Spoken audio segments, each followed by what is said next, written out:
Stop that. Stop that. Stop that. I hear him chat to the noise. Move too quick, can't stop for the talking. I hear him chat with the walking.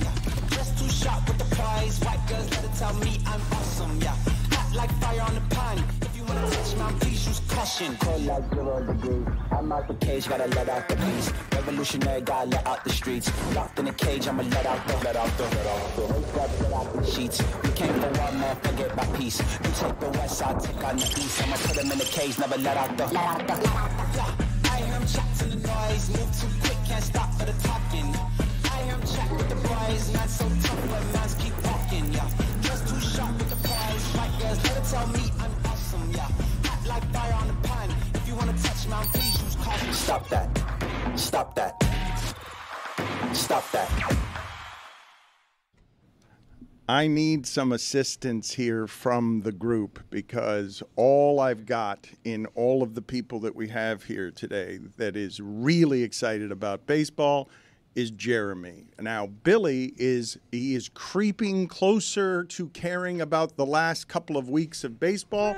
He was watching Ohtani on his phone. You can't make that noise and not you. Yeah, you checked in on a Marlins game last night on your phone. You can't go when you're checking scores on your phone of a team that's 40 games under 500. Yeah, well, I mean, you're making it seem like I don't care. I do care, and I do regularly check in. But I'm keeping an eye on this Ohtani situation because he could be the first player ever to be a member of the 50-50 club. And he could do so here in Miami. He's 2 home runs and 2 stolen bases away from that.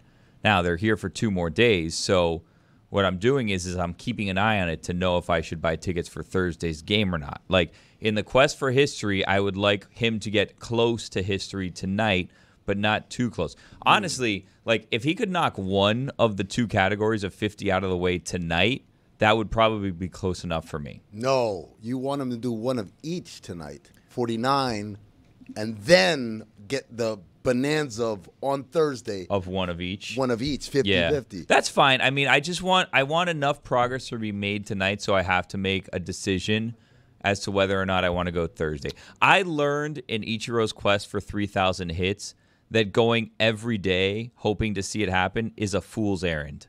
It's a fool's errand. I would go and he needed 3 hits. And it's like, is Ichiro going to get 3 hits tonight? Like, no, realistically not. He's a pinch hitter. He's not going to even have 3 at-bats. So I learned the hard way. With this Ohtani situation, I need to go when the time is right, so I need him to make progress today. He made progress yesterday. I need more progress today, and then you will maybe see me there on Thursday if I'm allowed to go. It seems like this happens to you all the time, though, because didn't you go to Miguel Cabrera's thing, and that also happened there? And then the Ichiro thing, too, so you're like 2 for 2 on trying to go see history. Ichiro happened in Colorado, correct? We don't need to go down this path again. Yes, Ichiro happened in Colorado the day before they returned to Miami because Don Mattingly decided it was time to give him a spot start after he had been pitch hitting for months. Let me give him a spot start. And sure enough, the day before they returned home to Miami, after they've been tricking people into coming to watch their games for months, he does it the day before they return home with a triple that just got over an extended outfielder's glove and then hit the wall. His only hit of the day. That we don't need to go over that again. And in terms of Miguel Cabrera did his part to an extent. He did his part in that the day before he got 3 hits and he was 1 hit away. And then I said, you know what? After Ichiro did this dastardly deed to me that he made me do all of this for nothing, I need to go see this 3,000th hit. So I went up to Detroit, and he didn't get a hit. And then the next day, the game was rained out. And then my quick, trip to Detroit for, a cup of coffee up there one day, maybe back the same night, maybe back the next day, turned into a full weekend's worth of things. And then it became a situation where I had the tickets, but I needed to buy tickets the next day. And then they made it a split doubleheader, so you needed 2 different tickets to get there. It was a whole fiasco. It ended up happening on a Sunday, but it should have happened much sooner. You were in Detroit for like 5 days. It was a whole thing. Took a long way to get there, Billy. It really did. To the end of the story is what I'm talking about. Okay. Listen, chasing history is a very tricky game. It is. I mean, you never know. How is it that you two can be sitting or standing that close to each other and not know that the other one was going to talk? So that you how It's is it totally fair. How is I it mean, possible yeah. that No, and Tony talked at exactly the same time when you couldn't be closer to communicate? Actually, I think we're not close enough. You're right, Dan. That's on me. It's not on Tony. Totally on me. We're not close enough. I'll get closer. I wondered the same thing. It's hard to imagine what just happened there. But one of the things that I wanted to do, because I'm going to try and get the group enticed with baseball. I know it's going to be hard. Why But do you keep saying that? We love baseball. Good question. I keep saying that because every time I've tried to talk about it over the last 3 years, nobody but Jeremy wants to talk baseball Falsehoods. with me. He's chatty, that's why. Yeah, he just wants mic time. He'll talk about anything you want. Talk to him about crochet. I'm sure he has thoughts. I've been talking to our Meadowlark metrics people, okay? And one of the things that they've been saying for 3 years is the way to get all of the metrics up is to have hot takes. And that's not really generally, it's not generally what I do. However, I have a hot take today. It is a rare thing for me, but I believe that I'm going to say something that that is surprising at the very least, because what Ohtani is doing, there is no precedent, obviously, for this kind of player. Somebody who, when he's healthy, can hit 50 home runs and also be someone who's a dominant pitcher. But I actually think that the rarest thing he's doing is the stolen bases at that size. It's like seeing Babe Ruth being able to steal 50 bases. The guys that are that power hungry generally don't bother with the risk of getting injured stealing bases, because what's the point of stealing one base when you're really good at taking all four of them at one time? That's a fair point. I've always thought the stolen base was a little overrated. I think the stolen base is overrated. And here's another thing I take, and I hate to say it because Ohtani's a wonderful player, best in the game. The whole arbitrary celebration of 50-50 is a contrivance. I feel that way about a lot of milestones in sports.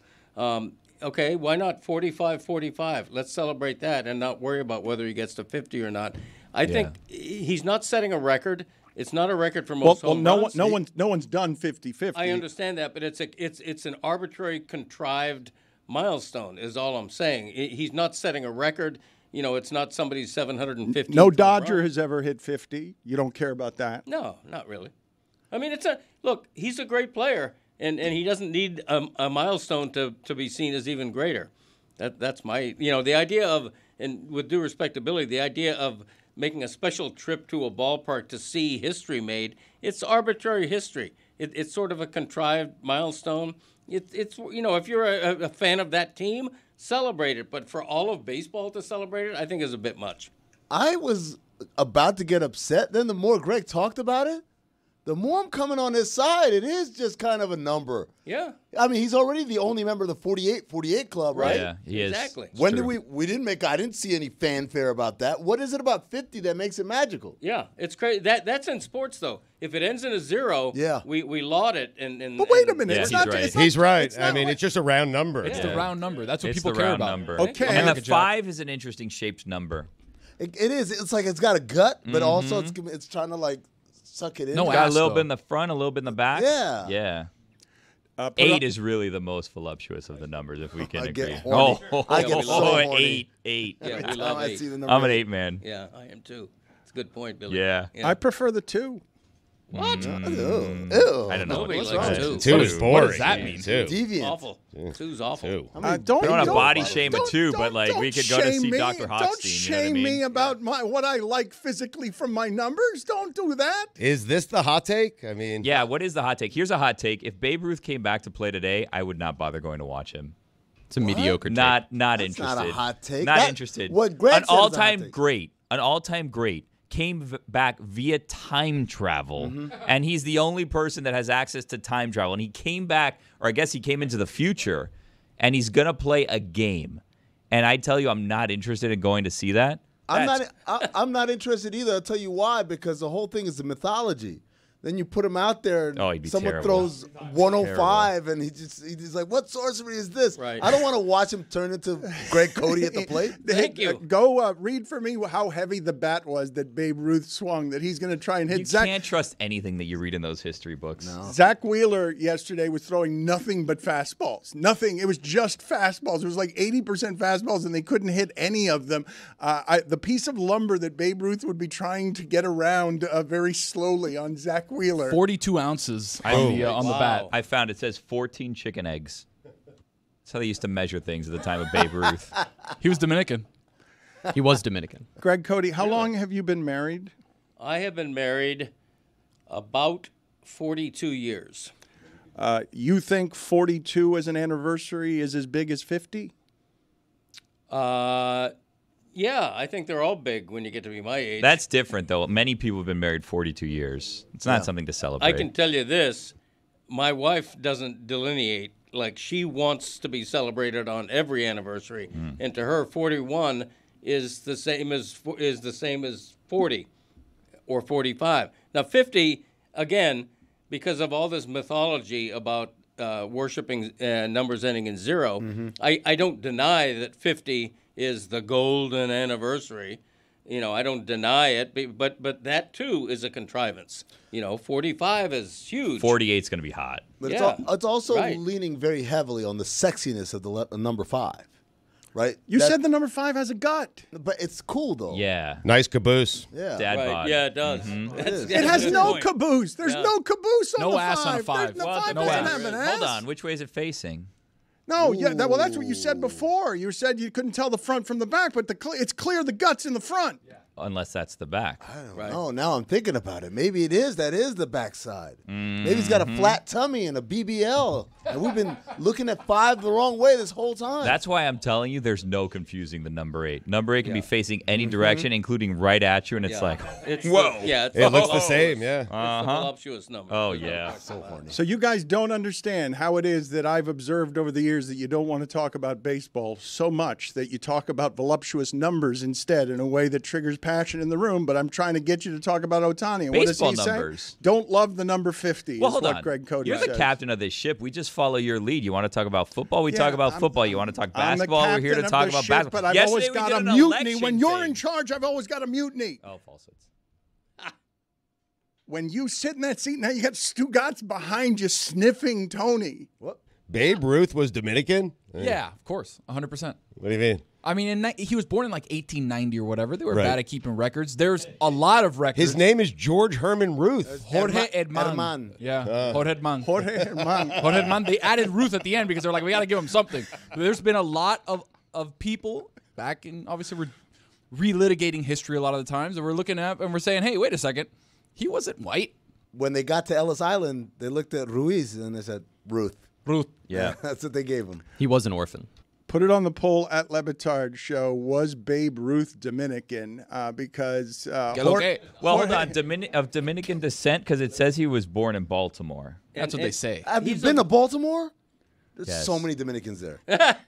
He's of German descent, Allegedly. according to his biography. Herman. Well, that's exactly according to his biography. That's what I've been trying to tell you this whole time. Okay. Greg, are you learning this for the first time? Learning that he's of Dominican descent? That Babe Ruth was not white? I've heard rumors about that.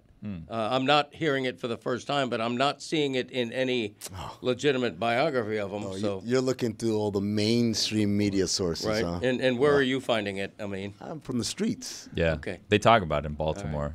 okay. there tends to be more accurate information on the streets these days than in the misinformation of wherever it is that you're getting your information on the internet. I believe in the streets more than I do in the internet. These Watch days. The Wire one time. Maybe you'll learn something. I am not going to be able to get you interested in baseball with even Jose Altuve being ejected for taking off his shoe. I want to play this video before the show today, and I want to ask you guys how unpleasant I should or shouldn't find this. I look over to my right while we're having breakfast, and sitting on the couch with one shoe removed, scratching his socked foot with the sneaker on his other foot is Stu Gatz. Yeah, and And it made me think that you had athlete's foot and that was an inappropriate place to do that.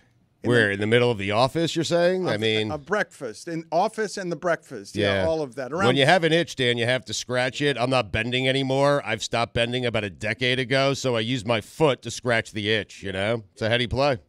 How did the group feel about this? Because I thought it was not only inappropriate, I didn't think it smelled particularly good either. Really? Gross. Was it that he was in the eating area? Yeah. Was that it? He wasn't. Well, everything here is the eating area. Right. If you've seen people wandering around with food, scrambled egg. Stugatz often walks around with a single stick of bacon in his greasy hand with no napkin. You were so focused on my foot, you didn't realize I had a piece of bacon in my mouth. I mean, while I was scratching my foot with my other toe. Do you guys think that this is appropriate in any way in a work setting to take off your shoe and scratch the other socked foot with your sneaker? Dan, as you know, I'm a glass half full kind of guy. I feel like this is a great improvement. He's not using his hands anymore.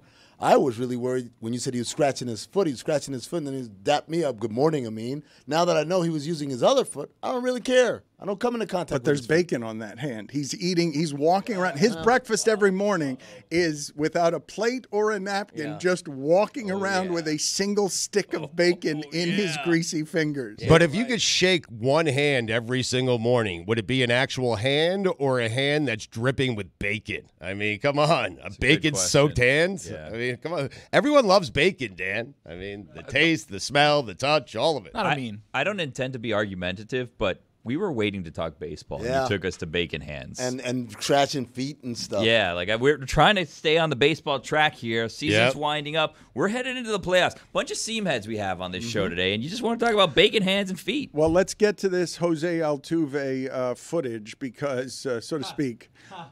Let's talk about the last 12 days of this season because of the wild card are intensely interesting if you care about anything that's happening here. This Padres game was amazing. I think the Padres struck out like 16 or 17 times. The delays caused wild pitches, and here's one of the delays because Jose Altuve has clearly grounded the ball off his foot, but is also a known cheater, and nobody believes anything that the Astros say about anything. This is what happens when Altuve grounds the ball off of his foot and then tries to prove to the umpire that they've got it wrong, that that's not a fair ball. That hits Altuve's foot. They're going to say fair ball. Brennan Miller's going to say that ball didn't hit Altuve, and that's going to be the final out of the inning. Brennan Miller is not ingratiating himself to Astros players, coaches, or manager. You got to ask for help. You got to check with other umpires to see if it did hit Altuve. Altuve needs to be pulled out of the situation. They need to keep him in this game. They're going to say that's a fair ball, and it did not hit Altuve in the end of the inning. Josh Hader taking the mound here for the bottom half of the ninth inning. Altuve showing where it hit his foot. And now he's ejected. Oh, man, that's so bad. That's so good. That's so bad. It's incredible. Altuve takes off his shoe and sock to just show, look at this red mark on my foot. This is my proof that you got this wrong. You got all the technology in the world in order to get this right. Here's my foot, and he gets ejected immediately upon removing his sock. My favorite part is as he does that, the ump looks at him like, what are you doing? Get out of here. Just a big shrug. Well, I feel like that's what I should have done to Stugatz when he took off his shoe in the eating area. What do you want from me? I can't bend.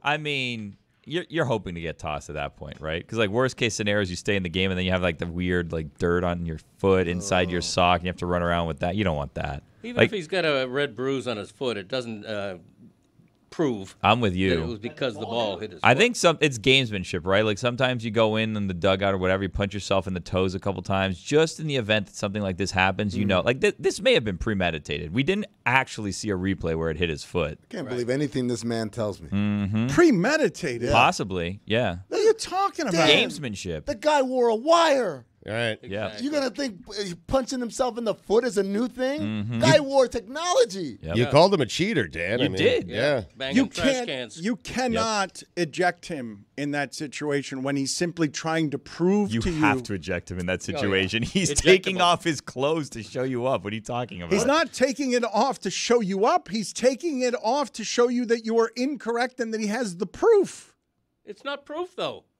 He could have suffered a bruise on his foot. What are we doing? Falling in the shower Exactly right. that morning. That's Baseball, right. Jeremy. Which We're he doing probably baseball. did. Baseball. Oh, yeah, Dan you're right. My wanted bad. baseball. I'm We're sorry. talking baseball here. Right, super logical. I'm glad this Could is have where dropped we a went with bowling it. ball. on his Okay, foot. Jeremy, what should he have done? bowling Not to get ejected. You just have a bunch of bare feet people. Why? Shoeless Joe's not in the Hall of Fame for a reason. Shoeless Jose.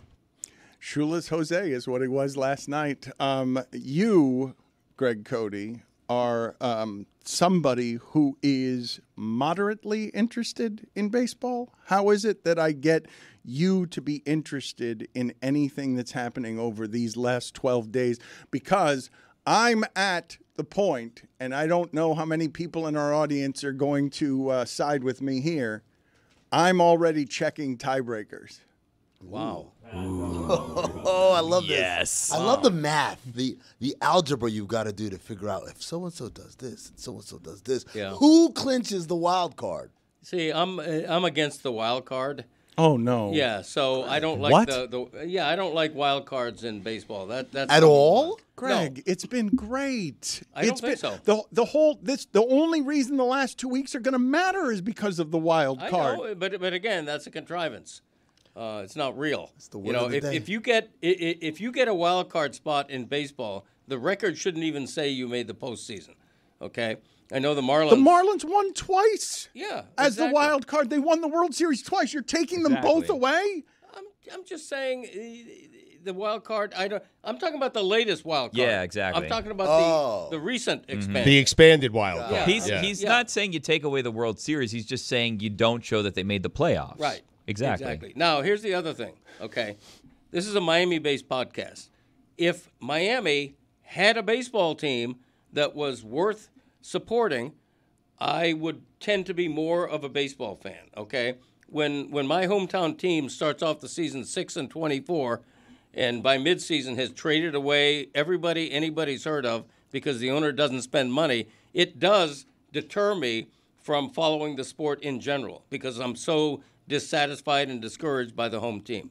By the way, just to fact check here, the Texas Rangers who won last year. Both the teams in the World Series last year were wild card teams. Okay. Yeah, and the new wild card. A 5 seed and a 6 seed. Look, I'm still against it. Yeah. Okay. Wait, but should the record show that there were no teams in the World Series? No, they won the World Series. They just weren't in the playoffs. But if the Diamondbacks following lost the along. World Series, they just didn't make the playoffs and didn't do anything, right? Correct. That season's Yes. gone. That's Yeah. one thing I used to appreciate most about baseball is that it had so few playoff spots that they were gold. They were something to be treasured, as opposed to the NBA and the NHL where almost half the teams make the playoffs. Baseball was great because it had so few playoff teams, and the more it adds, the more diluted it gets for me. Video, can you please show obvious video of replay of Altuve clearly being hit in the foot with the ball? I don't know about I see a lot that. of dirt coming Yeah. out. That was I the don't tip of think the that foot. was obvious. Oh, no, come no, on. Yeah, no he way. reached out. And it clearly Exactly. changed If his anything, angles. he reached his foot out. Greg was right If- about the even bowling ball. if. Yeah. That's right, yeah. Jose Altuve. Yeah. If anything, I'd say that's insurance fraud. He hurt himself doing something else, and now he's trying to get himself injured at work. Right. This is what is happening with Greg Cody at this age, and I am assuming that most of the people in the audience will learn that their parents and grandparents will become this. It's not merely that Greg Cody is against learning. He is at this point incapable of changing his mind. He wants baseball the way that baseball was, and there is nothing that I can put in front of him that is going to change his opinion on this. He is a fully formed person on his opinions, and none of them are changing at this age. Yeah, I disagree. I'm pro learning. You know, the others, they all learn from me. I'm a guy who learns. Every is. day of my life, I'm learning. You hate to learn. No, you I don't love want to new learn. information I on don't anything. want extraneous information. Yeah. I don't. When a home run is hit, I could give two shits the velocity Why speed are you of the giving ball. two shits on leaving- that? Because one's not enough. I'm double shitting. This is behind the bit. This is behind The bit. This is behind the bit. For the past 20 years, you've seen and heard bits on the Dan Le Batard show. You may have wondered to yourself, what are these bits? And what's wrong with these people?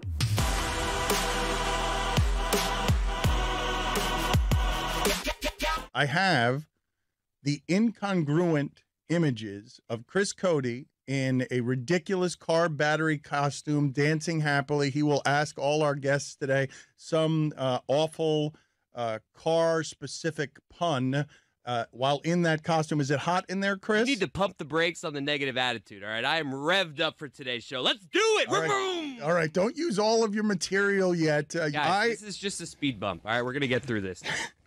Being a real negative charge right now, all right? We're going to need a positive charge from you. What, Chris? Really feeling the tire pressure today, Dan. Just get out of here. I was really stalling hard. Dan, All this right. is not the kind of suspension that I like. Producer must have thought you were a real dipstick. You were so scared. Battery, tell the truth. A real fluid situation. At the start, I was a little low, but then you kept saying to me, don't worry, I got this. Miles, this Sunday, who's going to be kicking tires and lighting fires? You've got the car battery is struggling there. It is breaking things. It is hitting the microphone. Vroom, vroom, vroom, vroom. How did this come to be, Chris?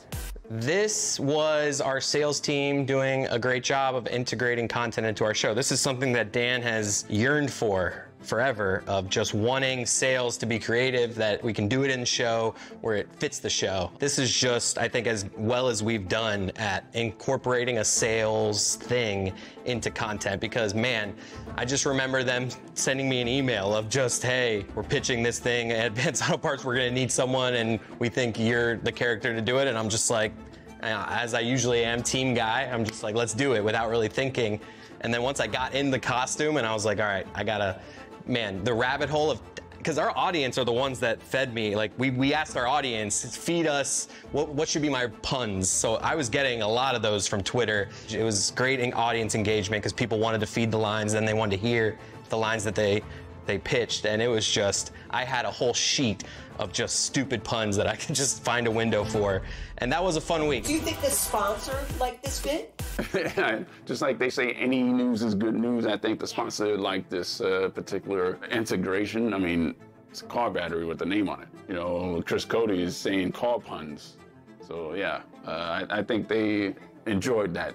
It was the first time I was part of a sales thing. I felt like there was pressure. I didn't want to disappoint Advanced Auto Parts. I didn't want to disappoint Dan, but it all came together and it was freaking hilarious. What did you think of it, Greg? Had you seen it at the time? I'd forgotten it. It makes me smile to see it. And Christopher, the next time you're meeting someone for the first time and they say, hey, what do you do for a living? I just want you to show them a photo of you dressed as a car battery, because I don't think people fully understand what it's like to work on this show, to work on the Le Batard show. Weird requests. You get weird requests. You may be asked to dress as Marie Antoinette one week. You just don't know.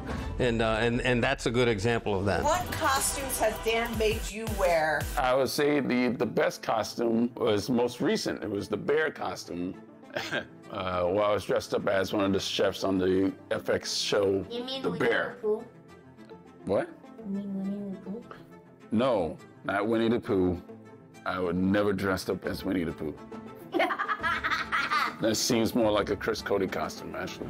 The best part about that week, and we got to include this, is Dan yelling at a security guard. What happened was First Take was doing the show at the Clevelander where we were at, down by the pool, and they had taken over the whole pool area. And Dan was feeling like, why is First Take coming here? And now it seems like this is First Take's home. No, this is our home. Chris, I want you in the battery to go downstairs and be in the background of First Take, because this is our studio. They're only here because we're here. Advanced Auto Parts, not a sponsor of First Take. So this ruffled a lot of feathers. People at First Take were like, why is that Advanced Auto Parts battery there? They're not paying for that. So a security guard came up to me while I'm down there with my jazz hands and is like, hey, you gotta go. And I'm like, okay. So I left and Dan's like, no. This is my set. We're going back down there and I'm going with you. So Dan goes back down there with me. The same producer gets really furious of like, why is this battery back there again when we just said they didn't buy time on this? They can't be there. Got a battery back there. It is a corporate sponsor. I want to, on air, take that battery down there myself and stand in the crowd behind First Take. Billy and Stugatz can handle whatever it is that we have to do there. I want to do that? Do I have permission to take? I want to put in the first take shot. Both me. I'm not asking. I'm asking your assessment. Dude. As the authority given to me as eternal yes man to one Dan Le Batard. Knock yourself out, pal. All right, let's go, Battery. We're going down there. Chris, you help the Battery get down there. The battery has entered the shot. Yeah. Okay, Briefly, wow. They have cut away. They have Derrick Henry on first take right now. This is not terrestrial radio norms where you tell your audience to tune away. Supplementally, if you watch, there is a battery and a Dan Le Batard at a bar. Jiggling. I believe ordering a drink in front of some bikini beachgoers that are sitting at the edge of the Clevelander pool.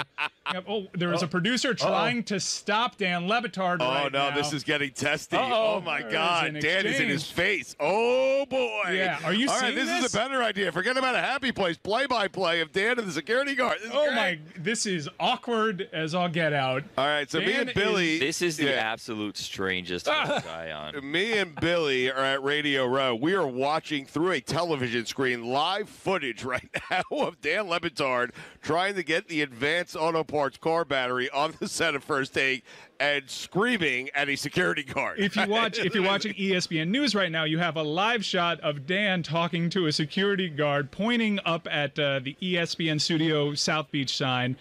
I guess This is my house. This was specifically during Super Bowl week. If you notice, Jorge Masvidal was at Radio Row. That Super Bowl week in particular was in Miami.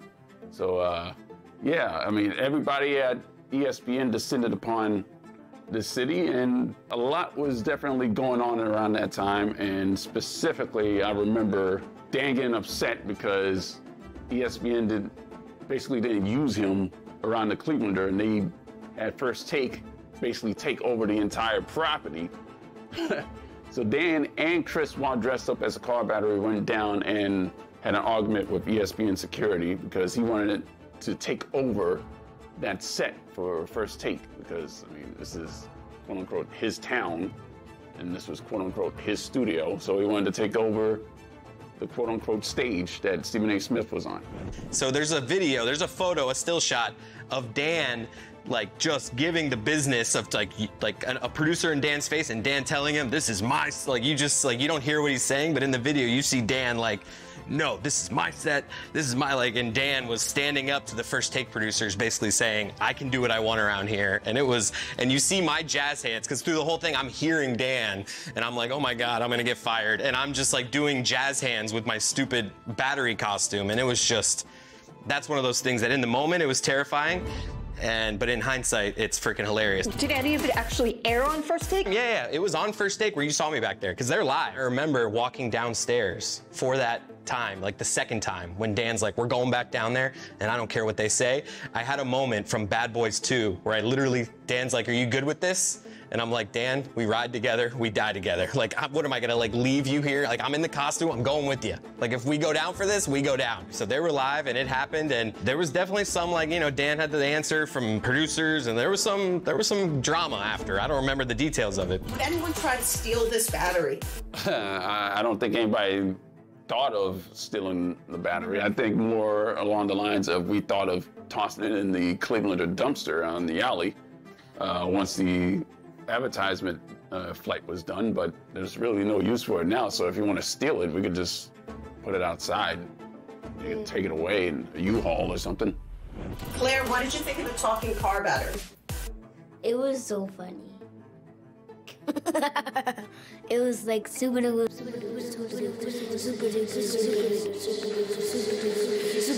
I think they get it, Claire. It was super duper. Super duper. It was super duper, Claire. They get it. Super duper. Okay, Claire's a star. Claire is a star. Super funny.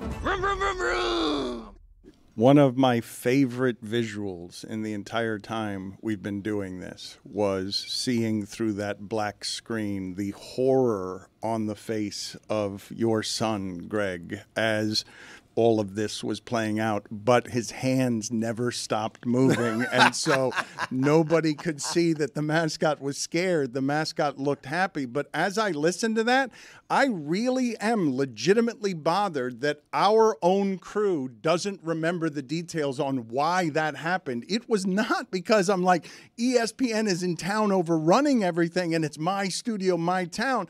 I was mad because they'd been charging our people, our cameraman, $9 per muffin downstairs, and all of a sudden, our people had to pay for the breakfast downstairs, and their people did not have to pay for anything that was happening. That's what I was mad about. Dan, I'm going to tell you right now. I know what you think you're doing right now.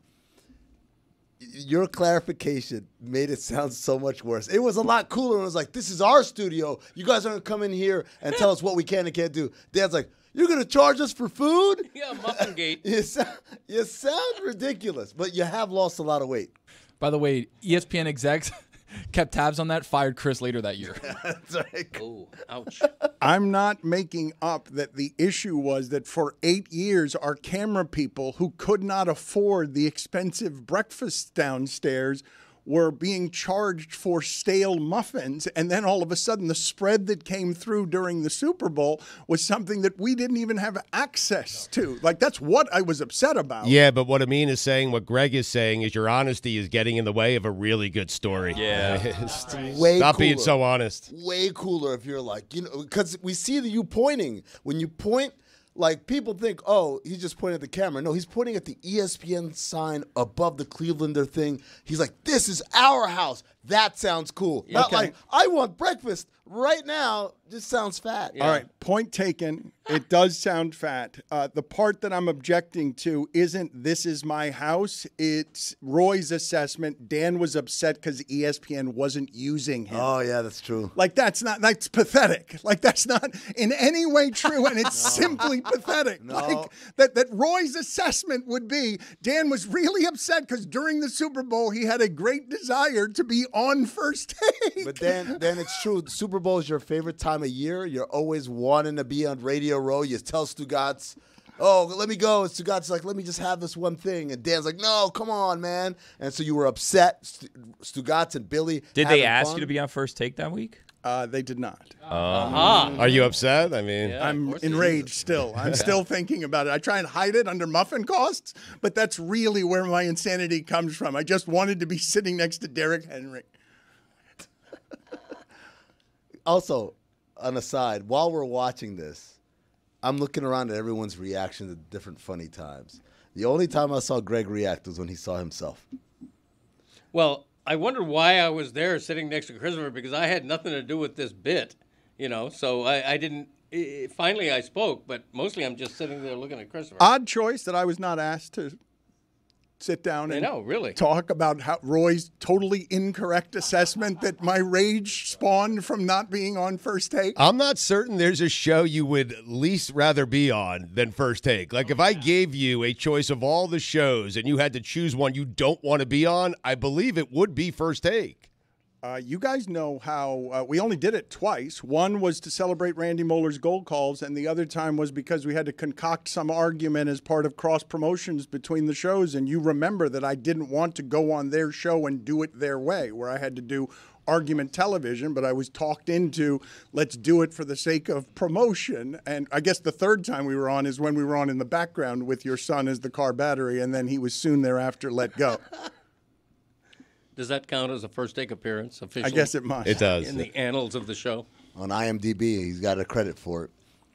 Baseball Tonight? Would you like to be a part of Baseball Tonight? Oh, we'd love that. Are they still doing Baseball Tonight? I don't think so. No. It's once a week. Yeah. Is it? What time? Before Sunday Night Baseball. Mm-hmm. See, us team heads know. Yeah. They have a podcast, too. They should do it on Tuesdays, no? Like, Tuesday should be the National Baseball Day of the week because no one's playing football. And it's the only day anyone's going to care about baseball. Last night was Tuesday. Did you watch any baseball? No. Tuesday and Wednesday, I guess, right, is when you get a little bit of the football withdrawal at this time of year. But if I can't get you guys interested in what's coming on baseball now, I'm not going to be able to do it because this last 10 days are going to – it's already started. For all intents and purposes, it feels like the playoffs have already started because you've got some situations that might come down to the last game, and all of these games are really important. And a bunch of local fan bases are doing, well, I'm the Mariners. I kind of need to go 9-4 the rest of the way. Everyone locally in their region is doing that with their baseball teams, and how many teams are in it. Like how it's the thing about the wild card that has been so good is that these would not be meaningful games, Greg. Like all of these games that have huge meaning, like last night's Astros-Padres game, wouldn't matter under other circumstances. So you're really missing out on consequences, on stakes. It's a weird thing for you not to want with your sports. Right. I get that, but when you play 162 games, it's too many, first of all. I don't want to follow any sport nonstop for most of a calendar year. I just don't.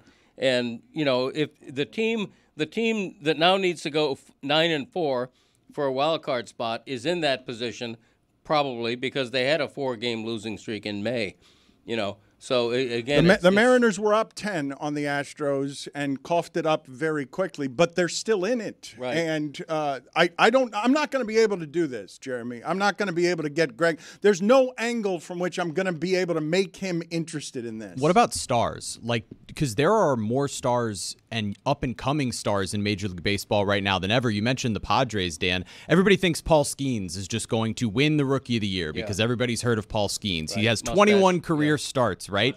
And I believe he is only trailing Hideo Nomo, Kerry Wood, Mark Pryor, and Doc Gooden in terms of strikeouts, right? In terms of ERA over 21 starts. Sure. Second all-time behind Steve Rogers. He's not going to win Rookie of the Year because Jackson Merrill, the center fielder for the Padres, has 24 homers. That's the third most ever in a rookie season for a center fielder. He's spectacular, been carrying the Padres that have all these other names that you've heard of, but yet aren't performing up to snuff. It's him and Jurickson Profar out in the West doing that for the Padres. Can that get you interested in this chase down the stretch? Look, I recognize I consider myself to be a casual baseball fan. Yeah. I recognize that it's been a wonderful season for a number of different things. If all you told me was Ohtani and Aaron Judge, those two alone are just having spectacular years worth following.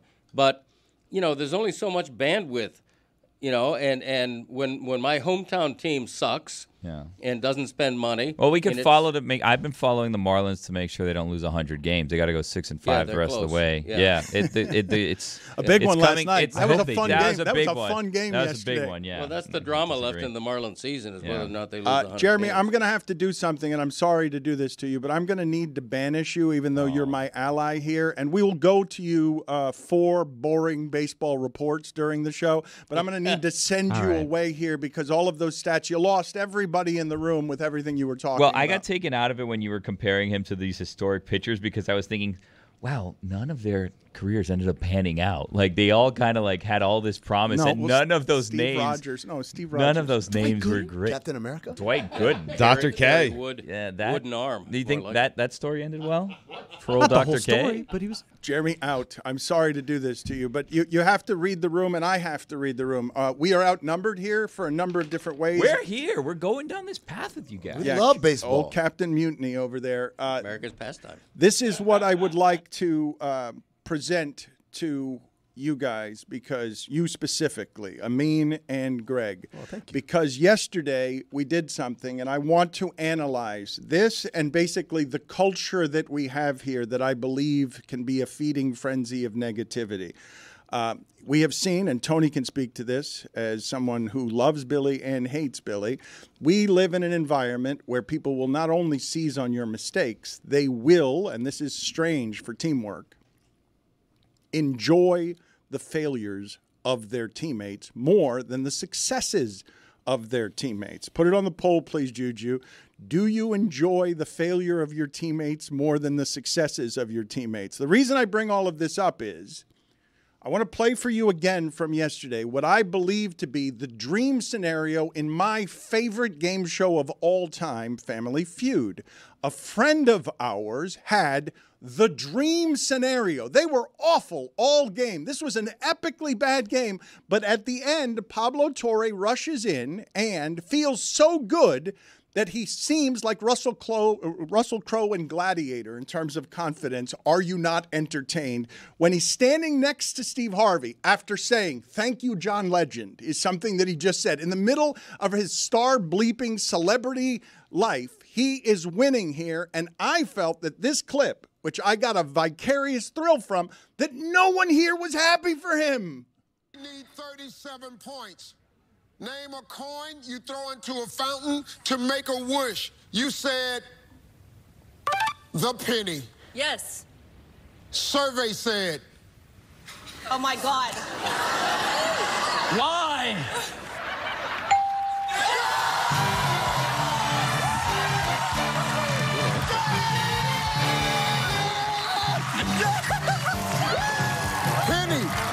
Penny was the number one answer. I want to ask Amin and Greg Cody why it was that I got nothing that seemed like happiness for someone that we care about around here. Well, I think, first of all, why is Pablo wearing a suit? He's not hosting the show. Everyone else on his team is dressed kind of casually. Pablo shows up in a suit like he's going to take Steve Harvey's job. Yeah. What's that all about? That's a good point. I also thought he got very lucky with that answer. My answer would have been 50-cent piece. But I'm surprised Penny won. That would have gotten zero. A 50-cent piece. That would have gotten zero. No, nobody would answer. No one else would say that. No one else. No one of the 100 people surveyed would say that. We're talking about a coin. Yeah. Okay, the more you invest in the fountain. It was the number one answer. Well, that's because. We don't know that. Did he say that? We're doing away with the coin. It was. It got 60-something points. Well, but that doesn't make it right. That's exactly true. Look, Canada abolished the penny in 2012, and we're about to follow. It costs. Are we? It costs 2.1 cent to make a penny. So if you manufacture 7 billion pennies, you're spending over $14 billion to do it. It doesn't make economic sense. So the 50-cent piece. It's an inefficient coin. I don't think that math was right. It's an inefficient coin. It makes a better splash. Exactly the 50 right. cent piece. And I get what Greg's coming from here. He's saying, you know what? You want to toss it into a fountain to make a wish? I want it to be as much wish as possible. Let me send the most valuable coin I can, and then it will be the most powerful wish I can make. Right. You want to impress people. Exactly. And press that fountain. Everybody else is flipping pennies in there, and here's me with my big, shiny silver coin going like that. Everybody's oohing and eyeing. You have it like the fast track at Disneyland, right? Like you Yes. flip that coin, and they're like, wait, right this way, Mr. Cody. Right, exactly. Right past all these other wishes. Yes, thank you. I would like to ask the audience by poll, is there such a thing as a 50-cent piece? Have you ever seen a 50-cent piece? Yes. I have not. And should the penny be abolished? I also want to go back and check Greg Cody's math on this because I believe he was Trump after the debate. I won 87-3. Like he was just making up numbers there. The 14. None of that math sounded right. Okay, look it up. He said it costs 2.1 cents to make a penny, and if you make 7 billion pennies, it costs you $14 billion. Yeah, a little bit over. They're eating the dogs. No, I believe I'm right. Now, I would have to look you it up. always do. You always believe you're right. Okay, somebody vet me. I have confirmed it costs 2.72 cents to make a penny. Wow. How about that? I underestimated Yeah, he that. underestimated. Okay, but I was on the right track, Yes. Jack. So it costs $14 billion to make More. $7 billion. Yeah, more. It's a horrible business model. Do you? Yeah. I don't know if you guys remember. It just reminded me of my childhood. One of the wrestlers who was my favorite was the Great Kabuki. He didn't have any wrestling skills, but he would blow a mysterious blue mist in your face. Greg just threw a bunch of numbers at us, and he just blew a bunch of numbers at us, and he's like, and because he surprised us by having the initial fact, which was wrong, 2.1 cents to make a penny. We then got disoriented by everything that he said after that. None of the math on that seems like it was correct. You got to give me credit for 2.1. I mean, the answer is 2.7. The point is we're spending more than twice what we need to spend to make an archaic, useless coin. When's the last time you used a penny? Oh, he uses cash all the time. Right. I do actually use change on occasion, but most often what I do with change is just leave it for whoever it is I'm buying something from. Well, now I'm wondering, Greg, how much does it cost to make a 50-cent piece? Because it seems like that's the way we could fix this economy, right? We just start printing 50-cent pieces that cost 12 cents to make, and we're making what? 38 cents a piece. That's a very good point by you. Yeah. You know? I want all of you to imagine Greg Cody in this scenario where he needs to get the number one answer and 37 points to win. And they're like, a coin you throw in a fountain, and now they flip A shilling.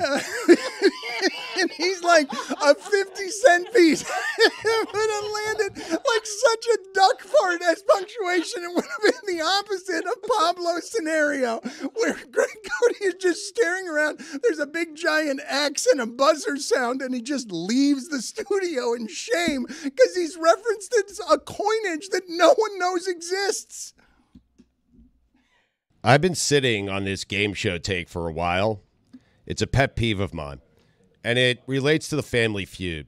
I do not like any game in which you can dominate for the first 3 quarters, and then all of a sudden the rules change, and the dollar value is triple, and the team that did nothing the entire game, they swoop in at the very end, and they win said game. Imagine if the NFL decided, hey, 4th quarter, touchdowns are worth triple the points. Imagine that. It's ridiculous. Kirk Cousins Hall of Famer at the point. Oh, my God. Don't even get me started there. Do you get 3 touchdown passes? I mean, Don't the points escalate every game? I think the second one, the values are doubled. So it slowly increases. I think it's like points, and then it's double, and then it's triple. But like the single and double are not going to add up to enough to get you the 300 regardless.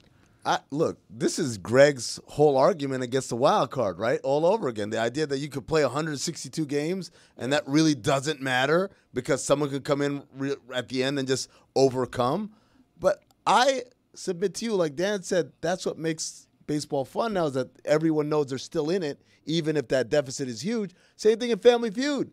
You could get your ass kicked like Pablo for most of the game. They were terrible. They were terrible all game, and he got the ending, the dream ending, but they were really bad all game. That's great drama. That's great TV. Isn't the Moneyball something that you like in the three-point shooting contest? Don't you like, is that different? Yeah, it's not an official game, you know? It's just it's a contest. Different than a game, you know? You got to respect the game show. Like, it's not, that's the Respect official the game. yeah. But Stugotz, to be fair, neither is what Pablo did. That's not real Family Feud. That's celebrity Family Feud. They're playing for charity. Right. No one's actually playing with stakes, right? Real families. Yes. They play for stakes. They're That's like, right. man, I need this money. This Yep. is going to fund the college education, perhaps. Bring an uncle, bring a cousin, bring a brother, bring a sister. Right. Otherwise, not the real Family Feud. I'm with Amin on that. Exactly. Yeah. You got to win a Dodge Caravan or it doesn't count. But to Stugotz's point, it's the slacker mentality, right? We're rewarding the slacker who does a light jog throughout the whole game and thinks he can speed up at the end and all of a sudden win the grand prize. No, the beginning counts too. You got to pay your dues, slacker. I should be a fan of this. Right? You just realized that. you just realized you should absolutely be the guy who gets the lollygag all game, stroll in, and at the end he gets to be the hero. You were asking yesterday when we played the clip of Pablo, it's like that's the best feeling that you can ever have coming back. And like this is not a popular, probably correct vision or take to have on the situation, but I was like, yeah, if Pablo won that money for himself, he'd probably be happier, right? Like, it's nice. It's nice. Of course. It's nice to win for charity, right? But, like, also very low stakes. Like, worst case, like, sorry, David Chang. Your charity doesn't get like this $50,000. If he won it for himself, I think he'd be a lot happier. Dude, I would have been doing laps around the studio, and then I would have been pointing at all my family members like, you screwed up, you screwed up, you screwed up. I won this. Wait, I have a question for the rich people in the room. So if you win a game show and you win $25,000 for charity for someone else, does that become a tax write-off for you? I don't have any experience in this. I imagine David Sampson will be able to answer this question for us. We will ask him as our resident financial expert in a second. I saw that David Sampson was also, I believe at Meadowlark Media, there was no one who was actually happier for Pablo in that situation than David Sampson. I saw no other happiness anywhere in our building for Pablo, and it struck me as super strange because this is a moment I believe any of us would have loved having. Mina Kimes, I believe when you guys talk about the money of this, Mina Kimes, the most valuable thing for her here is either look good playing or don't look bad. Not money for charity, not money for herself. Just don't make a fool of yourself or be great enough that people think you're great at this. And they made fools of themselves before Pablo rescued them. They were terrible. Nobody got any answers right. Like they didn't get any. Out of touch with society. Their answers were so Ivy League that they were good answers, but not for the 100 people surveyed. It's like first thing you buy if you leave your wife or girlfriend. And somebody said car. It was the number one answer, muscle car. But then they went motorcycle, which I think is a decent answer, but it got the big X like many of their answers did because they were not doing common person. Yeah, you got to dumb it down. Dumb it down. Oh. No, what is that supposed to mean? Look, I'm not, there's nothing against the people voting in Family Feud. I've never been asked to vote on a subject, but you got to think in terms of who are the 100 people voting. And chances are they're not Ivy Leaguers. That's all I mean. This was like a buzzer beater for Pablo for nerds, right? Like, because he's never played real basketball before. Like, this must feel like when you let that thing go and then all of a sudden you see it and it's like going into the hoop and you're like, oh my God, I'm going to hit this. I'm going to hit this. Boom. And it goes in and he's like, let's go. Tony, I'll do you one better. It's a half-court buzzer beater. Yeah. Because it looked like it was over. This is a Hail Mary heave that he threw, and he just went off the glass. Yep. Yeah. Pretty easy question, though, in all fairness. Yeah. Yep. You would have got it wrong. 50-cent piece. Well, I think for myself. I don't think in terms of what would 100 people say. Oh, but that's the game they're playing. What would 100 Greg I'd say? be bad at that game. It's not. Wait a minute. I like that game. I like what would 100 Greg say? That's good. A little wordy for a game show title. It would say me. Yes, it would just say me again and again. David Sampson is with us now. Oh my God, I'm going to hit this. I'm going to hit this. Boom, and it goes in. He's like, let's go. Oh. Turn down that Little sound, play-by-play. Billy. Yeah, call I it. appreciate It was me. that reminder, Tony. Put it on the poll, Juju, at Lebitard Show. Is Pablo winning Family Feud like a buzzer beater for nerds? Because I think Jeopardy might be that, but I also think that Family Feud can qualify. Sampson, can you hear us? Nothing Personal is the name of his podcast. Why do you seem to be like the only person at Meadowlark Media who is happy for Pablo Torre? I can't imagine why everyone wasn't happy watching one of our own kick some serious Celebrity Family Feud ass.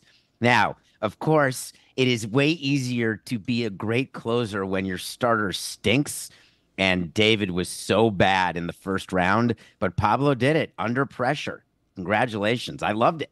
I wouldn't say he kicked ass. He got one good answer that saved the day. Well, no, he went into the final round and he needed 150 points because David Chang was so bad. He needed 150 points. But he wasn't a closer. He played the entire game. He was terrible all game long. No, but David is right, though. When you do that, when you're in that situation, it means all the number one answers have been left for you. It was easy. That was an easy run for Pablo. Yeah, correct. Yeah. And the questions were actually easy for Pablo, and I was thinking about on Celebrity Family Feud, did they survey people with the easier questions? Penny is such an obvious answer that I figured David would have done it in the first round, but when it was available with no buzzer, Pablo was saying, oh my God, I can't believe that I got to say Penny. Well, you say it's easier. Put this on the poll as well, Juju, at Lebitard Show. Is Celebrity Family Feud or the real Family Feud or a real Family Feud? Because both teams were so bad, the sudden death question they had to go to, in which they had to answer one question correctly quicker than the other person, is what color do you associate with camouflage? Oh, come on. Yes. That's tricky. Green. Not red? Top Could be one brown. answer on the board. Could be brown. What was the answer? Green and brown make up camouflage. Yeah. They're equal partners. They're not equal partners. We surveyed 100 Greg Cody's. It is. It's a great game because somebody would answer that Greg and get it wrong because the correct answer is brown. Am I the only one who associates camouflage with green and brown in equal measure? I feel like creating a whole menu of questions, asking Greg, and then we should play Family Feud. What do 100 Greg Cody's say when surveyed? Let's do that, Greg. During one of the breaks, let's figure out how to play what 100 Gregs have Let's been do that surveyed. next week, Yes. yeah. No, Yeah, not next I would week. also Next point segment. out that wish granting is not based on the amount of the coin dropped in the fountain. It is not that rich people get their wishes granted more than poor people. It's not Seems like about they do. penny versus dime versus a 50-cent piece. Okay, we've all looked in a fountain, right? I question whether penny is the correct answer. Okay, I see a lot of quarters in there. I see a lot of silver. I don't see many pennies in a fountain. There's a lot of I green question coins, the too. idiot who throws the silver in, wasting the 49 cents. Put it on the poll, please, Juju. Do rich people get wishes granted more than poor people? I think you're going to lose this one, David. I think You guys tell us. I mean, I'm saying it's not correlated to the value of the coin that's placed in the fountain. I think it is. I mean, it makes common sense that it would be, right? You know, if you invest a lot of money in a stock and the money hits and the stock hits, you win more money than if you invest $1 in a penny stock, right? The genie of the wishing well is a capitalist as well, David. Yeah. Put it on the poll. Is the genie of the wishing well a capitalist as well at Levitard Show? And also put on the poll, is your fountain wish more likely to be granted if you throw more money in? Well, it's like buying a raffle ticket. You could buy one or you could buy 50. If you're doing a 50-cent piece, you're 50 tickets to this raffle. David, I have a serious question for you. On game shows where money is won for charity, who gets the write-off? Is it the game show or is it the winner of the money that then goes to charity in their name? No, the game show. The game show is the nation. The only way you get a write-off is if you take your money and donate it. So if Pablo won $25,000 for himself, he would pay taxes on that as though it's income. And then he could give away $25,000, and then you get to write off half. But long story short, no. Pablo got nothing from that other than permanent feud street cred. Let me ask you a couple of questions from things going on in the world. I want to get to the Diddy story in a second. Can you guys share what you're laughing about, or is that you guys doing a private show that can't be shared, and so you're just enjoying each other's company and disrupting what it is that I'm doing? Well, I just fed him in his ear. What a waste of charity work. No write-off. What are you even doing it for? Is there any particular reason? Usually that seat spits that line into the microphone instead of backs away from the microphone laughing. Usually the way that works is it goes from Billy to Stugatz and then gets said, not you enjoy the show so much privately that you distract me. He's a funny guy. What can I say? Yeah, but he was giving you a line. know. He wasn't trying to be funny for you. He was giving you something to say on air. I'm not a professional comedian. he wanted you to slip it in. Back to you, Dan. You're a professional broadcaster, allegedly. The Tennessee football story, not the Titans, okay, who have become the first team since 2002 to go consecutive games with a block punt, a fumble, and an interception. But the college Tennessee Volunteers, who are exceptional, they are now adding a 10% surcharge to their ticket, and that stadium is full every Saturday. So that's a lot of money, and it's just to buy players. I love the overt capitalism of this, David, but I can't imagine that people aren't going to become, A, uncomfortable with the overt capitalism of this, and that this is going to keep getting better or worse, depending on your perspective. It's actually fantastic marketing by Tennessee. Think about what fans want. If they're going to games, they're spending their money. They want good players. They want a good team. They don't want to go see their crappy home team. So Tennessee is saying, listen, we're going to have to pay our players here, and it's happening now. You all wanted it. You've got it. But if you want us to get the best players, we're going to have to pay the most, so we're going to charge you. It is the dream for an owner or for a university, because now they're the same as owners, to do PSLs or to do ticket surcharges to find a way to get the customer to pay more.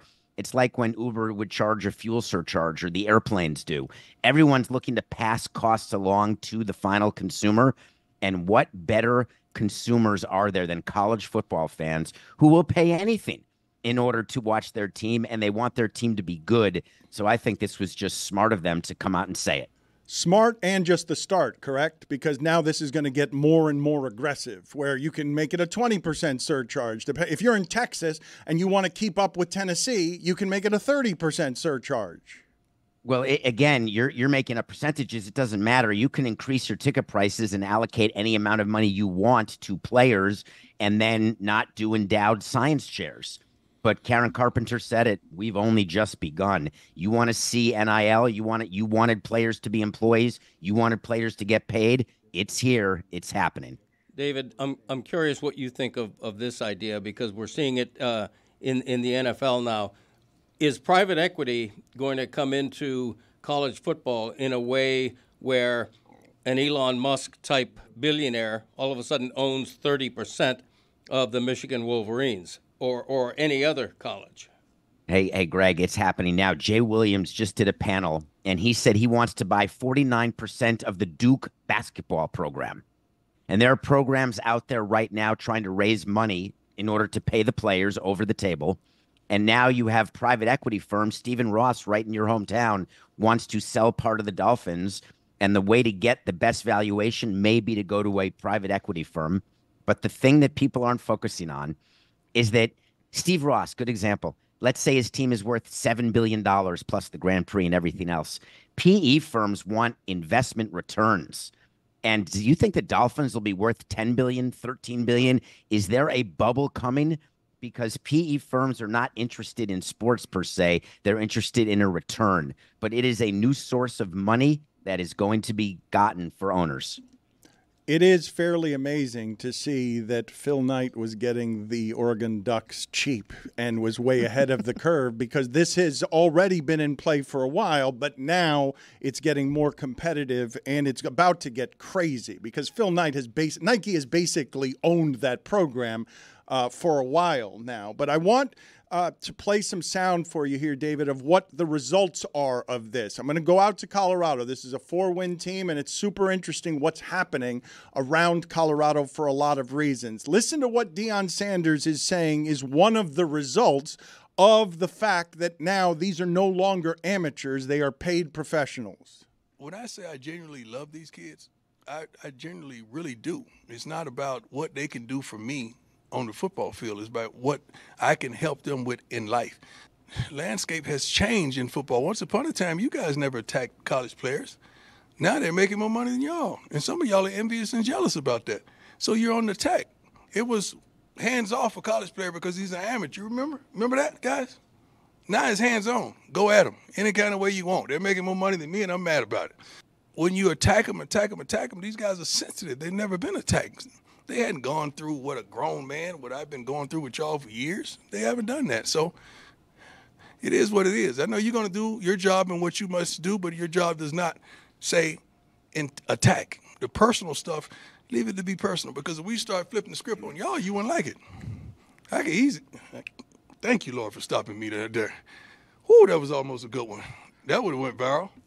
David, he is so right on all of that. The biggest divider between the athlete and the customer is money. And when he spits at the reporters, you're jealous because they're making more money than you. This is something that infects sports. I'm sorry, I must be confused here. Are you saying that the media has never gone after college players until they started getting overtly paid? There were no negative articles written about the Hurricanes or the Gators or the Badgers or the Wolverines prior to this time period? Groups are criticized. Players individually, generally we treated them as kids.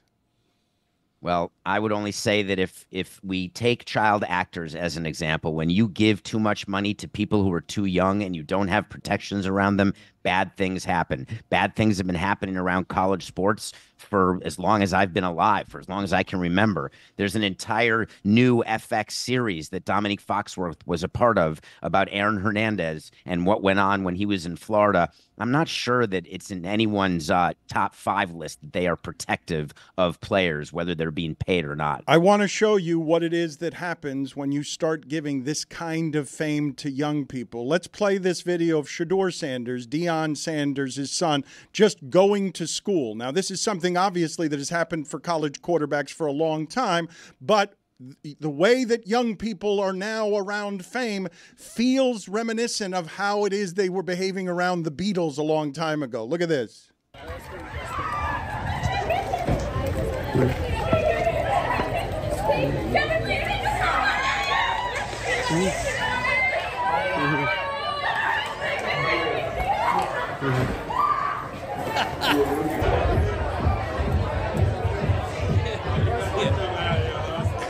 That was Greg laughing at you giving him a line?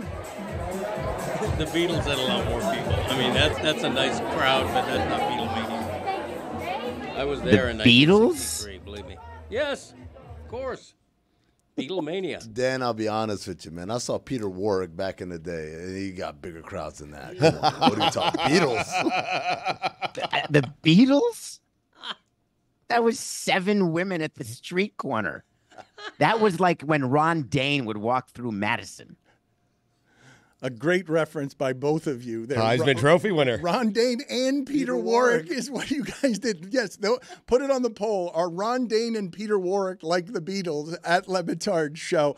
The larger point is, though, David, that you give young people this kind of celebrity given to any kind of people can be distorting in ways that are corruptive. Giving it to young people seems to be a bit of a sickness. This has been going on for a century. I'm just not understanding what your point is. Go back to the Different Strokes cast or the Mickey Mouse Club. So are you saying that right now college athletes are way more famous than they've ever been? I would argue there's TikTokers that are 1,000 times more well-known. David, I'm saying the combination of fame, money, and power are corrosive to any human being. Given it to 18-year-olds in a way, it's the combination of things that can be dangerous. You're disputing that? I'm just saying it's not new. That's not an NIL take. That's a take that you don't want any sort of youth to be involved. The money is new. The combination of things, the criticism that is individuals, the attacks of the media about money. These things are new. I'll tell you what the new part is. The new part is that every single one of those kids has access to everybody's opinion at any moment in their pocket. That's the new part. That's the part that I think also Deion confuses, which is what is the difference between being attacked by the media, which would be Greg Cody writes a column about how some kid sucks, versus people tweeting, you suck. That's two different things, and it's not a function of whether the kids are getting paid or not. It's a function of we have this technology that allows everybody to say their opinion at any moment and anybody to devour all of everyone's opinions all at once, constantly 24/7. I can tell you guys this, though, 20 years doing the show with Dan, until the kids started to get paid, and he's still hesitant to do it, Dan would not rip college players. He would not rip their performance on the field. I would, but Dan would not. Do you have, I don't feel like you ever do that even now. Well, it was a rule I had, but sports radio changed that with college kids. Coming up, I never criticized a kid by name. I didn't think that was right. Well, my mentor at the Miami Herald, Edwin Pope, had a personal policy to not name a player who had just been beaten for a game-losing touchdown pass, for example. Would not do it. Everything has changed, and money is a large part of it. Deion Sanders makes a couple of great points. I disagree that it's a jealousy, envy thing, but it's by large amount a money thing, right? I mean, we judge everybody and criticize everybody relative to their income. That's why Trevor Lawrence is under a lot more pressure than Brock Purdy right now, because he just got paid and he's still not playing that well. So when a previously amateur college player is now making tens of thousands and hundreds of thousands of dollars, yes, he is subject to more criticism, to more spotlight than he used to be. David, David, can you tell me, we'll move on to other subjects here because I did want to get to some other things. It seems to me, based on allegations that I'm reading yesterday, that maybe Diddy's got extraordinary lawyers and maybe rich people usually historically can get out of just about anything with their money. But what I read from the details yesterday, that seemed like that's someone who's not getting out of prison. And when you don't give him bail, like I thought he was a flight risk before. I thought he was going to go the Russell Simmons route as soon as this started closing in on him. When you're reading the details on Diddy, does this seem like someone who's going to be in prison for a long time? I think it's totally irresponsible to answer that. But what I will say is that he is going to not have an opportunity to get a plea deal. And the reason I think that this will go through a trial is because they want to make an example. They want him in prison for life, and no one accepts a plea for life unless the alternative is capital punishment. But what's in the indictment is damning, and that's how all indictments are. But now you have to go prove it in front of a jury of your peers. And proof is not 1,000 bottles of oil. As crazy as it is, and what we heard about the freak-offs and how awful and disgusting and disturbing, that's not our justice system. You have to get into court and get people to see what happened and prove what happened beyond the reasonable doubt, which is super hard to do. But I'll tell you, from a optic standpoint, he lost already. But from a in jail for life standpoint, that remains to be seen. David, you say you don't expect the plea deal to happen. However, a lot of I read through some of the court filings, and it seems like they have a lot of this has been captured by a camera in his house, and he has information of other people who have participated in illicit activities ranging in severity. Couldn't there be a plea deal in which he flips on all these other people? Well, no, it's hard to have the guy at the top isn't the one who does the flipping. You try to get people below to flip in order to get the guy at the top, and you give people below a smaller sentence. P. Diddy is the top. He's the one who they want. So now there could be a plea deal if they say, hey, listen, let's do 25 years without the possibility of parole. And his lawyer says, you go to trial, you're risking life and you're going to live more than 25 years. So I guess there's always a scenario where a plea deal could happen. But if I'm P. Diddy, I'm probably not accepting 25 years. I'd rather take my chances and hope that my celebrity wins the day. But it is not a good day to be P. Diddy. It's Diddy. That's a fine. It is Diddy. He's been federally indicted on counts of sex trafficking, racketeering, transportation to engage in prostitution. The prosecutors asserted that women believed they simply couldn't refuse Diddy's demands without physical or emotional abuse or without fearing that their financial security would be put at risk. David, when you say it's hard to do, get a conviction, generally speaking, don't federal indictments of this kind usually end up in a conviction or a penalty about 80% of the time? It seems like it'd be the opposite of hard to do. This kind of thorough coming after Diddy, because they waited a long time. This has been an investigation that seems like it's super thorough. But grand juries do that all the time, Dan. You just have heard of Diddy. That's why this is getting your attention. Of course, you don't put down an indictment unless you think you're going to win. The prosecutors have statistics. They want to win. And so getting a grand jury to agree to indict and doing the indictment and doing the arrest and all the processes. But you're in the third inning right now. And that's it. When it comes to this case, there's a lot more that has to happen. But again, you've given up 5 runs in the first if you're Diddy. P. Diddy, more like Plea Diddy. Oh, so close. I stumbled right at the end. Plea Diddy. Penalty. Send me away, Dan. Yeah. Don't need your permission Minor for that. penalty, 2 minutes. Stumbling. Plea Diddy. Right. Yeah. More like Plea Diddy. Said it 4 times. You workshopped it in my ear. I said, go with it, Stugatz. This is a good one. Really good. Samson, you mentioned the Aaron Hernandez, Dominique Foxworth vehicle. You have watched the entire thing? I have. And your thoughts? I don't know if I can say that, but yes, I have watched all 10 episodes, and I would simply say to everyone out there, and this is not because of Dominique, although he wrote episode 5, which is phenomenal. He's the staff writer on the other 9 episodes. It's a fantastic series. It caught me in episode 1, which is available now, the first 2, and you don't want to stop. While you have to wait a week in between, which stinks, this is not your normal Aaron Hernandez story where they're just sort of telling you everything you know. even if you know his story, you're going to learn stuff. And if you don't know his story, then you really are going to be intrigued. But congratulations to Dominique. It's phenomenal. Every episode is tight, and most series can't say that. Yeah, you know what else I thought was tight? My relationship with Dominique. David Sampson got the screener and I didn't get it. I see how it is. Samson, good talking to you. Nothing Personal is the name of the podcast. Every day at 8 a.m. he does a live show on YouTube. Find it. He's doing stuff no one else is doing. Thank you, sir. Thank you.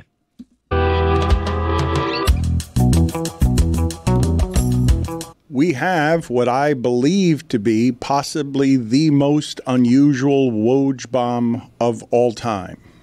I had to, and this part's exhausting, check and recheck and recheck and recheck to make sure that it was fact, because yesterday I got fooled by Adam Scheffler reporting that Cam Newton was working out for the Carolina Panthers. Scheffler. But this seems to be real because it's coming from Woj's own account, and it seems like Woj is leaving the information business. And I think this is genuinely shocking because I believe he just signed a 9-figure deal. Did he not? The information guy is more valuable than he's ever been. The information guy is made more crazy than ever by the intensity around that job. And the statement, can you guys update me? Because we've just been checking and rechecking to make sure that this news is real. And it seems like Woj is getting out of ESPN to be the general manager of St. Bonaventure? The Bonnies. Tony? It's also NIL allocation, recruiting, and supporting successful Bonnies coach Mark Schmidt. But, like, you're doing all those things now as kind of like your second act in your career. It's just a weird time, no? Oh, this feels like there's something else. The job has either made him crazy or his family crazy, and he's got to keep everything together because this is not in any way a promotion. This is not, it might be a good job to somebody, but this is a job that wouldn't pay somebody very much money at all. Dan, when you get a chance to turn around the Bonnies, you take that chance. Yeah. You do. I mean, it's not every day that Woj is offered an opportunity to turn around, say, Bonaventure, one of the great college basketball programs of all time. I mean, can you please help me know what that job pays? Does that job even pay $500,000 a year? The job he just stepped to. I'll be honest. First of all, like typically no, but again, we live in an NIL era. I don't know if people get a cut of the NIL money. Kind of like, hey, how much does a morning radio show host make? All right, now how much does a morning radio show host make when they get a cut of the sales? The way that, like, Mike Greenberg. It ain't going to be $10 to $12 million a year that they're paying on the open market for someone like Woj in the information business. But probably at a school like St. Bonaventure, probably not. It's probably not a tenth of that. Probably not, but again, I don't know. Should we be that shocked, though? Because, yes, he gets paid a lot of money, but this is an easier lifestyle. Like, I've talked to Adam Schefter about his life. We talked to Diana Rossini yesterday about what she goes through and, you know, how her kids are putting her wallet in the microwave, and she doesn't know because she's chasing down an NFL story. And so he has a chance to go back to a place where he went to school, be the GM of a basketball program. It reminds me of what John Wildhack did, who was the former president at ESPN. Vice president. Or vice president. Went back to Syracuse to be their AD. And I think it was just an easier, better lifestyle, you know? Yeah, I guess. I mean, like, Wildhack, I believe, was a Syracuse alum. Adrian is a St. Bonaventure alum. Syracuse, although Stugat's kind of a bigger deal with a bigger budget program than St. Bonaventure. You can't say to me, none of you can say to me, this isn't shocking. Like, you're not allowed to say to me that this is not a shocking thing that has just happened. This is, in our industry, something that is absolutely shocking. Like, you can't say you're not surprised by this. The suddenness of it, for me, I mean, were there any rumors about something going on with him and ESPN? Not that I heard. It just, the suddenness of it is what shocks me, and the suspicious mind would say there's got to be something behind this, because who leaves? He's one of the biggest celebrities in sports journalism. He's going to disappear on the staff of Bonaventure. I'm sorry, great basketball program or not, he is going to disappear. That's not a shocking statement either. You are also right about that. Tread lightly, Greg. Apologize, Greg. I think that for everyone listening to this, there are what? 5 of these in sports media? 5. He is the king of this with Schefter, with Shams, with Jay Glazer, with Diana Rossini. There are not very many of these. Good day for Shams, huh? I'm surprised he didn't break the news. Beat me to the joke. Maybe he told Woj. That would have been so great. You guys, I don't think that it has to be seen as suspicious to simply say that the lifestyle is not healthy. Let's play this Diana Rossini sound. She got buried, by the way. The internet buried her. She has gotten so good at all of this, not just the information business, but the personality business. And what is happening right now in America that's really divided among the genders gets her buried yesterday by a whole lot of people telling her that her caring about her career and not her husband's career is not something a wife should be doing. And so you had a whole lot of misogyny that buried what is a richly deserving personality from getting all of the attention and fame that she deserves from this job because of how well she does it and because she said this about her husband. Walking around the link after you were fired just, 7-8 months ago? I think that's wild that he had such courage. I don't even like to go to Philly after a loss, and I have nothing to do with it. But he's with Belichick. Just the general energy, just the energy of it. Yeah, I just don't want to be around those people. Like even just this morning, my husband said 2 words to me. He's an Eagles fan. And I'm like, this can't be a thing. Like I don't want to be the household that is shaped by the result of a football game. Like, A, grow up. B, you're a father. I don't want our children having a culture where mommy and daddy's tone in this house is based on the result of the Philadelphia Eagles. Who cares? It's so stupid. Isn't it a case, though, where while we don't want daddy to be moping around because the Eagles lost, we also don't want mommy moping around because she missed the call on some offensive coordinator breaking news? And the house is on fire. I bring it up all the time. I said, I don't care about the wins and losses. Right. All this house should be focused on is how to give me ability to do my job at a better level. I've asked him to quit. I'm like, I don't care about your job. I don't care about your career goals. I don't care that you work 50 hours a day. Poor and guy. You have contributed really. He gives everything to the company. He works for Shake Shack. He does so much for this company. I want him to quit, but he won't do it because something about just like personal growth or something. Dan, I swear to God, when you said she got buried, I thought it was about her toddler playing with candles that's a thing. You pointed out yesterday. I was like, finally, someone mentions it because she put it in passing. Like, the little one likes to blow out candles like it's a birthday. She just lights up candles and blows them out. And so the smoke is going. And my husband's like, there's smoke. And I'm like, yeah, it's candles again. And I'm like, what? This is just a regular thing? I'm telling you that lifestyle is a mental health calamity. I would not want it no matter how much it pays. I'm telling you, I've told you before, that when I had to be in the news-breaking business in my early 20s, I was sobbing at midnight in the Miami Herald bathroom because I hated so very much competing with others for information. I would not want to do that job, and I'm imagining that Shams and Adam Schefter, that they're looking at Woj and they're jealous of finally he got out of the insane asylum of what this is, that we're beholden to the money and the addiction of we have to be in our phone 23 out of 24 hours a day. Dan, counterpoint. How do you think he adjusts to life outside of Shawshank? Everyone thinks it's awful inside of Shawshank, and then you get outside and you realize, I can't live in this world where I'm not constantly in the middle of everything and texting people. Yeah, but what's waiting for him is St. Bonaventure. That's a good point. Yeah. That's a good counter. Weaning yourself off of this addiction cold turkey is very difficult, and I've got to think that it is either him trying to love himself or someone around him who's like, get out of that business. It is a disaster. And he just signed, like he's getting out at his most valuable. He's getting out at the time that these people are paid more and more valued than they've ever been. And it's not close to what it used to be.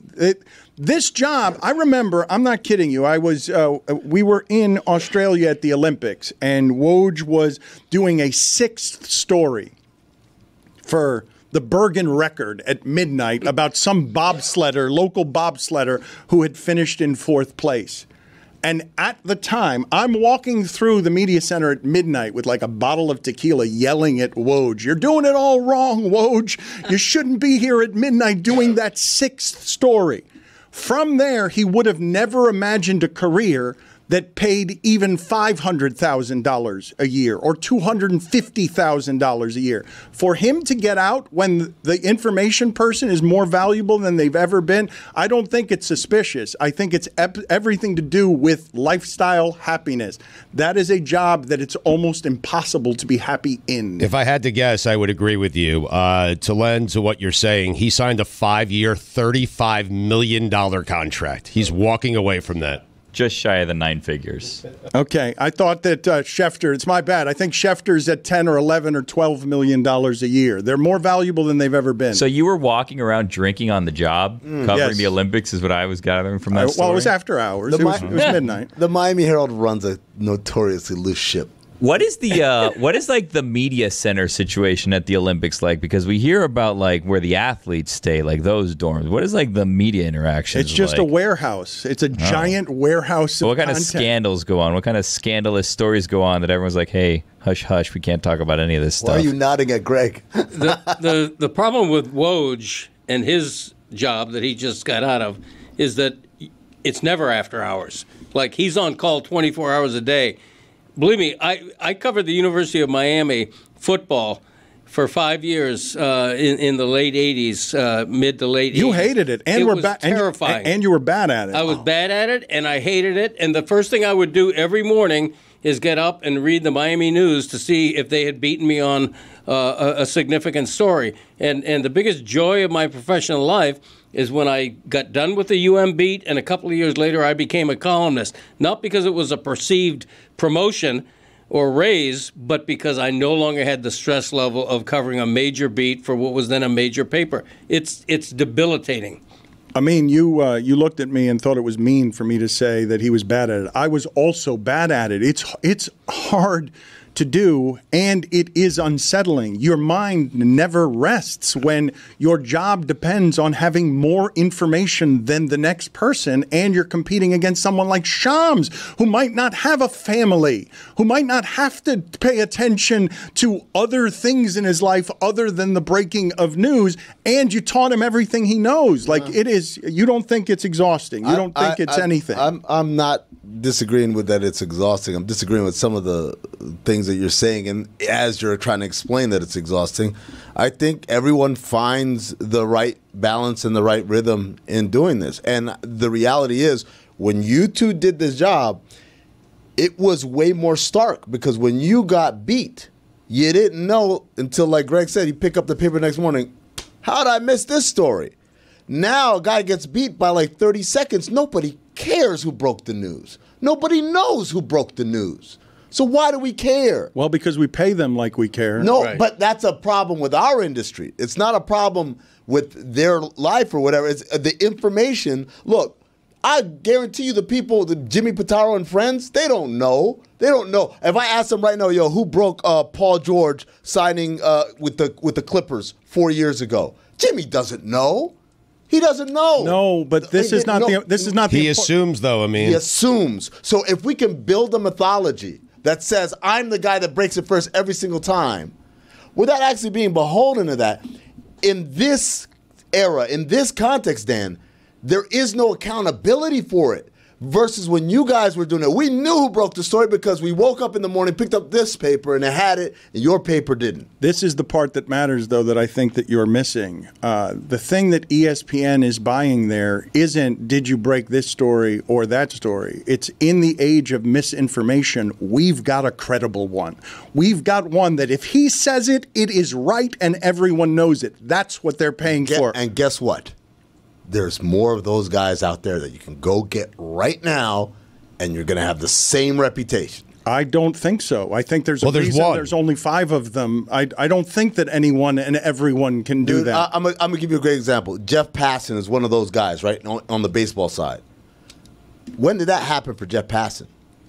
Like where he got cemented at that level? I would say that it happened about 5 or 6 years ago, and that's a relatively short amount of time. But they're not everywhere. Passan is one of the best I've ever seen at journalism. No, they're not everywhere. I'm not knocking Jeff. Jeff's great. I'm just saying that you're like, oh, where are we going to find one? Guess what? They are everywhere. You just don't know about them yet.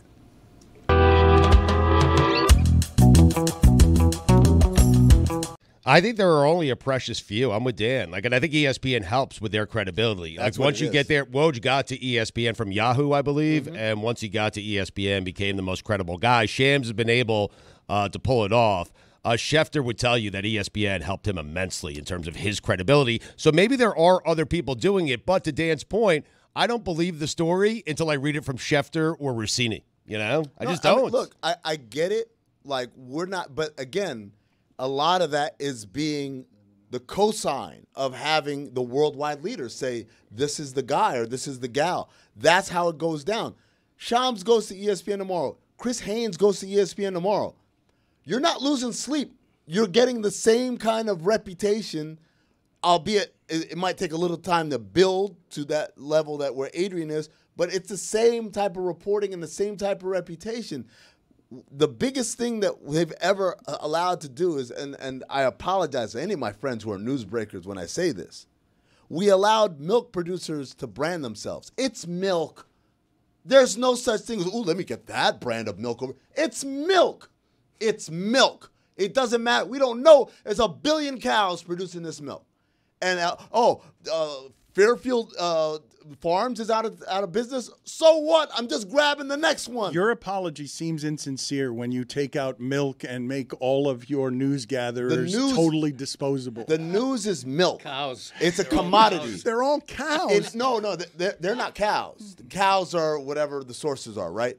It's in economics, they have this term called commodities, right? Commodities are things that are not, you don't care. Like, there is no brand of gold. It's just gold, right? Versus there are brands of sneakers, there are brands of computers, there are brands of phones. Like, these are things where, yes, I can brand differentiate between one product and the next. With a commodity, corn, wheat, it's just stuff where I get it from here or there. Now, people try to brand. They try to brand like, oh, we've got the best. Idaho has the best potatoes, or Nebraska has the best corn.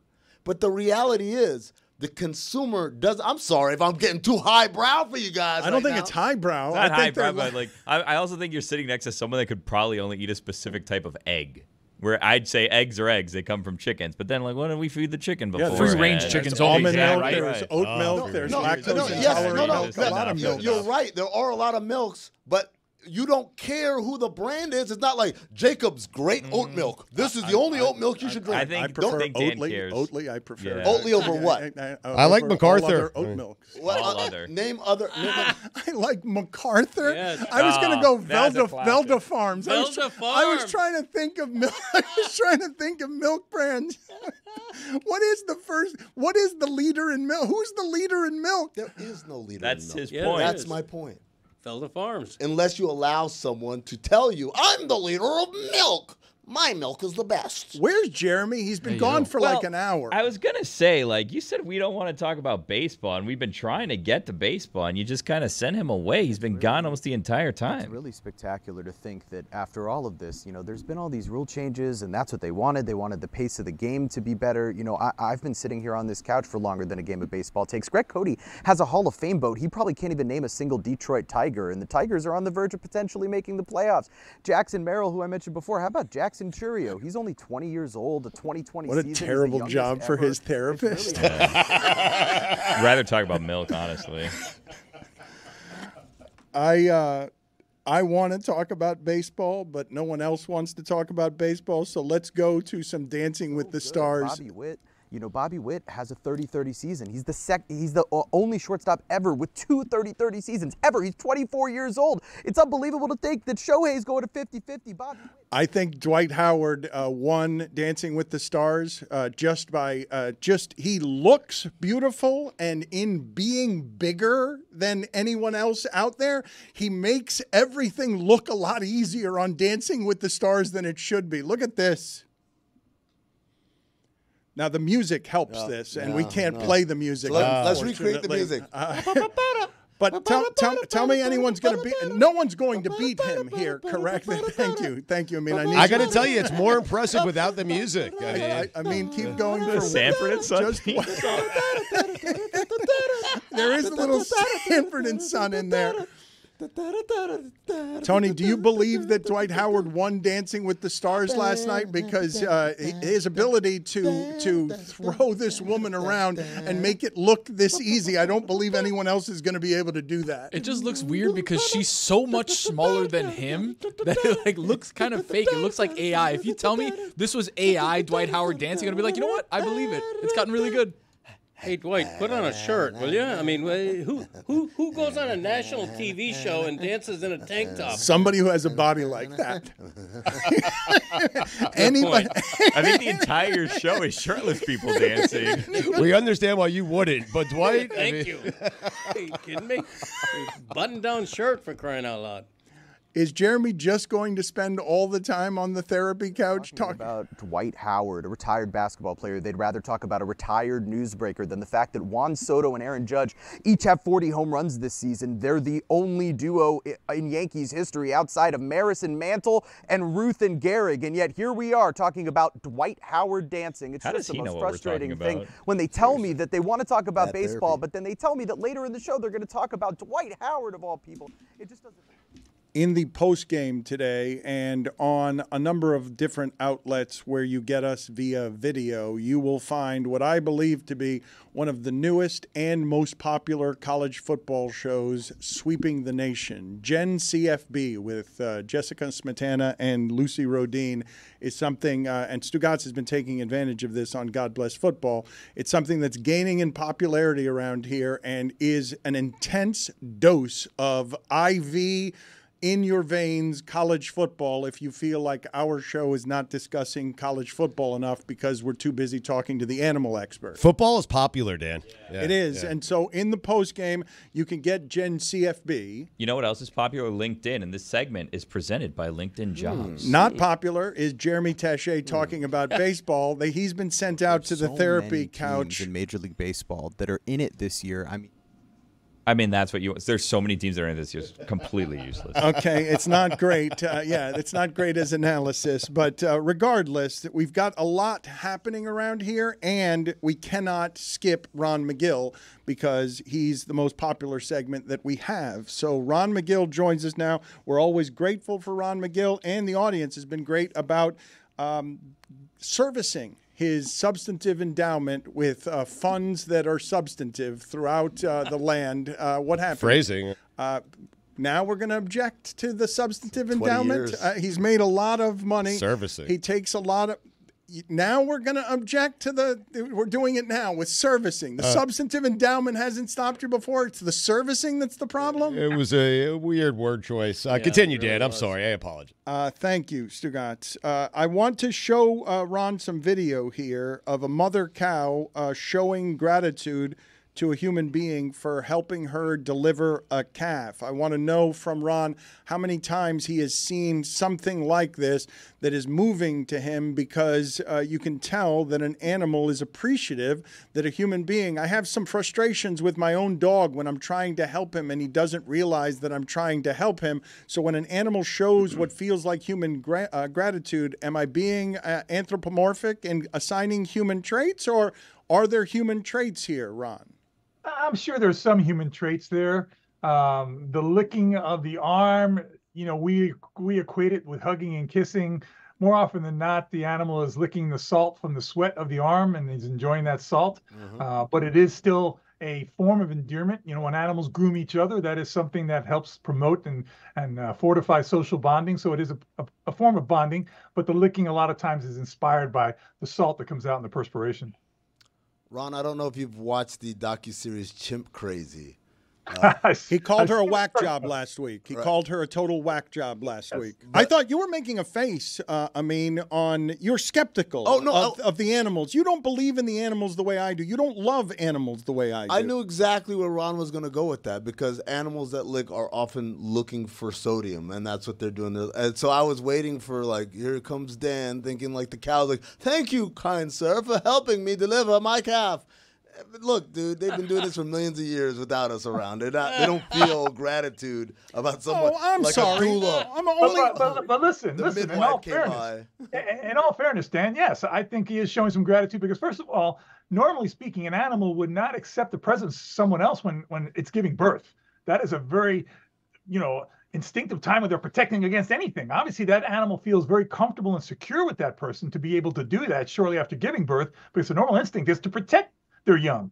So by accepting that, gentleman, it is in fact telling him, I trust you, and I'm showing that comfort in my trust for you. I don't know, why you're lashing out at me, but I do believe it's because you feel like milk and all milk references are your exclusive domain, and that I'm just infringing on it because I'm talking about this cow being kind to a human being. Ron, do you think milk has brands? Do you have a specific brand of milk that you enjoy? I will say this. I have certain brands of milk that seem to last longer than others before they sour. I don't know why that is. I don't know if it's the container they're in or whatever. But no, once the milk is cold, I'm good for it. What is the brand? Do you know? His point is that no one knows what their brand of milk is. Borden. I love that milk. That's Is it possible you're just drinking the milk at a different pace that week? No. Okay. No. There's dates on the carton. Top tier milk. Let's see if this horse here that we're going to show Ron McGill, tell me whether this emotional woman is being comforted by this horse. You see a woman crying here, and the horse nearby appears to be hugging her. What is happening here, Ron? I do believe animals sense that type of sorrow. They sense sickness. I think the overwhelming majority of your audience, your listeners who have a dog or a cat, know that if you come home in you're sick or you're in a really bad mood, that animal tends to instinctively come up to you. I don't know if you've ever sat on the couch and you're not feeling well, or you're upset, and your dog comes and just places his head on your lap. I mean, these are things that animals, they sense. Understand, animals have to survive through instinct, not through necessarily speaking a verbal language to each other. So they are much more sensitive to these types of things than many times we as humans are. So I totally believe that horse is in a way comforting that woman. Yes. Horse. Ron, wow. Ron, this is a terrible story all the way around that I imagine might find you conflicted. Zimbabwe and Namibia in southern Africa plan to slaughter hundreds of wild elephants and other animals to feed hunger-stricken residents amid a severe drought. Any way around that? Like, how does that make you feel? It's a horrible feeling. But at the end of the day, Greg, and I know I'm going to make people just get their withers up with me when I say this, people cannot starve for animals. It's survival of the fittest. Now, gratuitous hunting, trophy hunting, stuff like that. But if you're eating an animal to live, how can you condemn that? I don't understand that. What we have to do is we have to help these countries. We have to help these people learn another way to sustain themselves. The trouble is we've got drought. We've got climate change that's creating all kinds of, snowball effects on different things that people are having struggles, and animals are going to suffer with that. But at the end of the day, there's no single animal life that's more important than a human life. And that's coming from someone who's dedicated my entire life to animals. But, I've said it over and over. If I'm in the middle of the Masai Mara and the very last rhino in the world is there pregnant with the future of the species, and my wife and my kids are starving, and the only way I know to feed them is to kill the rhino's going to die. And I don't expect anyone who's a parent, a spouse, or any family that's going to let a family member die from starvation so another animal can live. So we've got to come up with other options with that. It's a hard situation, and hopefully it's going to open some eyes. Hopefully a lot of the people say, "Oh, you can't." Okay, then give me an option. How am I going to survive? I feel like there are animals that are more valuable than humans, though. Like, I feel like if I'm given like a weapon and I have to either get rid of the Unabomber or Flipper, like I'm keeping Flipper over the Unabomber. Billy. Yeah. Okay, yeah. Listen, Billy. Billy. Don't I'm go down just that saying rabbit this hole. blanket Don't- blanket statement of Yeah, all no, humans don't are better go than down that animals. I don't rabbit hole. know. I think you know what I meant. Okay, I think you know what I meant. I mean, I'm a firm believer that there are many more good people than there are bad people. So I try to look at the cup as half full. And at the end of the day, there's certainly some bad apples out there, but it's far overshadowed by a lot of the goodness. It's just we don't hear enough about the goodness. We like to sensationalize the bad and get on these whack jobs that are doing all these crazy things out there. And yeah, a lot of those I'd shoot before I shoot the rhino in a heartbeat. I wouldn't eat them though. Also, Billy, I urge you to do your research on Flipper. A real sordid history there. Oh. Put it on the poll, please, at Le Batard Show. Are there more good people than bad people? Who would you save, Amin? Well, I want to ask, before I answer that question, it's an excellent question. I'm glad you asked it. I do want to ask Ron something specific from Chimp Crazy. That the kook, as you called her. Whack job. Whack job. Whack job. Pardon me. The whack job. You said it. Was feeding the chimpanzees like Happy Meals and stuff like that.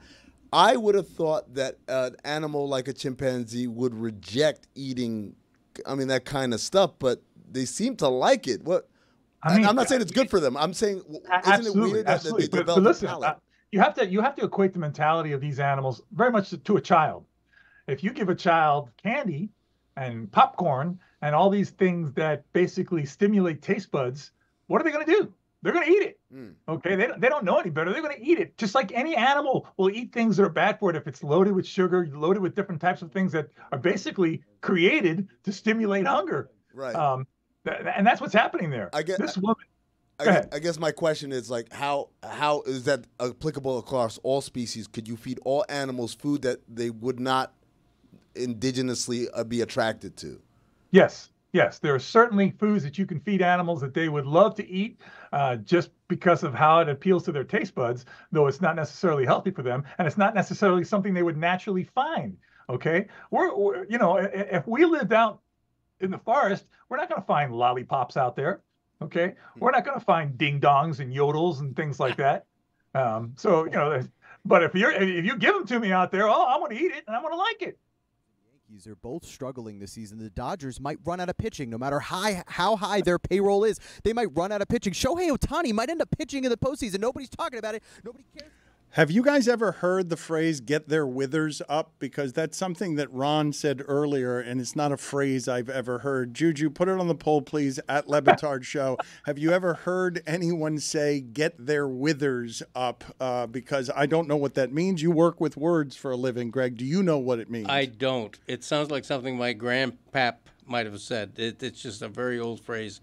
The withers are the top of the shoulder of a horse, and when a horse gets upset, he starts bucking, and the withers go up, so it's knocking you off. Wow. Okay, I never heard that. I'm sorry for my ignorance. Hey, Greg, did you get your hair cut for your birthday coming up? Because you look like you're clean shaven back there. Yeah, thank you. You're looking good, Greg. Can't wait to see you on Saturday night, brother. All right. I forgot to mention this. Let's talk about this for a second. Yeah, Greg, let's not. what's going on with your guest list on Saturday? This has been a source of great controversy. Who got invited from here? Who missed the cut? Oh, my God. How much trouble do you have for your 70th birthday? Sorry, Greg. I'm sorry. I should have brought it up. Okay. I just noticed the haircut. It looked good. Yeah, thank you, Ron. Whoever was not invited, blame my wife. She was totally in charge of the guest list. Whoever was invited, we'll be happy to see you there. Is there controversy? Has this been uncomfortable? Instead of pleasant and happy, has it been something that has been fraught with peril? Well, it's been fraught with anxiety more than peril because it isn't just this show where some people were left out, some people were invited. It's in my everyday life. I always say that in the Baseball Hall of Fame, there's a hair width difference between the last player to make it and the first player left out. And likewise, for a party invite, I regret not being able to invite everybody I know and like. But that's just the way it is. You seem sad, though. Do they make bacon like my wife does? That's why I'm inviting.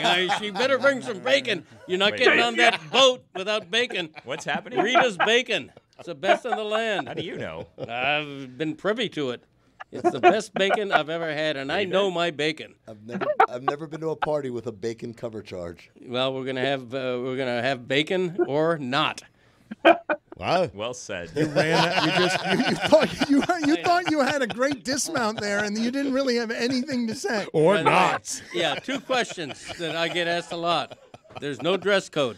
Okay, it's a clothing optional yacht. Baby!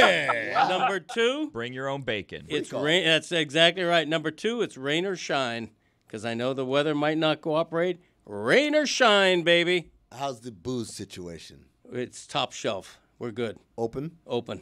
Oh, yeah. You think that Greg Cody's going to throw a 70th birthday party and you're going to have to give like $7 per drink? A cash bar, yeah. It's rain or shine for Greg. It's just shine for me. I mean, I got to be honest. If it's raining, no. Are you showing up, Stugotz? We'll see. I'm getting to it. DraftKings has you plus 150 to show up, and I might take the really the other. Yeah. That's the spread. Let's. I'd go the other way, Greg. I know. I'm telling you. Wait, is Amin going? Amin, did you get the invite? Oh, of course I got the invite. Oh, thank goodness. It would have been awkward. You think I'm talking about open bars about something that's hypothetical? I want to play for Ron this video of what appears to be an elephant testing an electrical fence before trying to cross, and ask him some questions about how animals deal creatively with man-made barricades. What do you make of this, Ron? Obviously, you've told us before that the elephant is unbelievably smart. The idea that this elephant has been shocked by an electrical current before and is testing this electrical current. What are you laughing about, Amin? I just imagine the last time the elephant tried to walk through a fence. Like, So now he's like, well, hold on. Yes. Wait a second. He keeps testing it. Have you seen something like this before, Ron? Oh, I have. I've seen it with elephants. I've seen it with horses. I've seen it with a lot of animals. But you can see this animal is incredibly intelligent by realizing if I can push on the wood, I don't need to touch the wire. And he did obviously test the wire and obviously walk over the wire. But that shows you how incredibly intelligent that animal is. I want to play another video for you of 2 monitor lizards wrestling on a beach and ask you some questions about the greatest fights for domination that you have seen. People are always asking you who would win in a fight between this animal and that animal. These monitor lizards seem to be facing off in a fight that felt like the last UFC fight, where it's just a little boring, Dan. Usually they're in a hallway. I didn't know that they were. Oh my God! Hold on a second. Let me see ya. No, I wasn't going to send him. No, it's even worse. Hall monitors. Not really showing a lot of conflict there, Dan. It seems that's the way I kind of hold my wife on the. Yeah, on the I beach. didn't. I thought it might have been making love as opposed to fighting. What was No, it's that? not. It's Rocky and Apollo. That's actually 2 males looking for dominance, and that's the way. They don't bite each other. They don't go after each other's claws. They literally try to wrestle each other as one goes on top of the other, try to get one down. It's a very non-violent type of struggle that just shows power as important as opposed to fierce force. And a lot of animals do that. Rattlesnakes do that. You'll see rattlesnakes, they'll intertwine. Cobras do that. They'll intertwine and they wrestle up in the air, one trying to pull the other one down, and that's how they decide who wins, without biting, without inflicting any kind of long-term injury. When you talk about, Aaron Judge, he's someone who has a great eye at the plate, but Bobby Witt's chase rate, it's way higher, yet he leads the league in hitting. Demonstrating. Ron, thank you for being on with us. We appreciate the time, sir. It is a great pleasure as always, and we will see you Saturday night at Greg Cody's. Look forward to it, guys. Take care, party. everybody. Greg Cody, we were talking about the Olympics before, and you have been on this bronze medal kick since the Olympics. Yeah. You and Stugotz, every time I walk in, you guys are talking about this bronze medal story in a way that you have not brought to air. So finally, let's bring to air the conversation that you and Stugotz have been having about the fight over a bronze medal that continues months after the Olympics. Yeah, Jordan Childs is the American gymnast who I think was sort of cheated out of a bronze medal. They could have solved the whole controversy by just giving out 2 bronze medals, but they didn't. And now Jordan Childs is going to the Swiss Supreme Court to try to get her medal back, and no one in the history of athletics has fought harder to finish in 3rd place. It's just Just let it go. I mean, at some point, she's more famous for the injustice and for being the victim of losing her medal than she ever would have been by winning the bronze medal. So take what you got, Jordan. Move on. Don't worry about it. There are things worth fighting for, Dan. A gold medal is one of them. Perhaps even a silver medal, second place.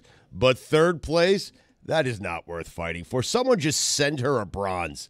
Anybody. Just give both of them a bronze medal. Who cares? Nobody cares. A bronze medal, it's worth 10 cents. Oh, my God. What are you doing? He was right about the pennies. What are you third best in the world at? Okay, I'm exaggerating. It's worth more than 10 cents.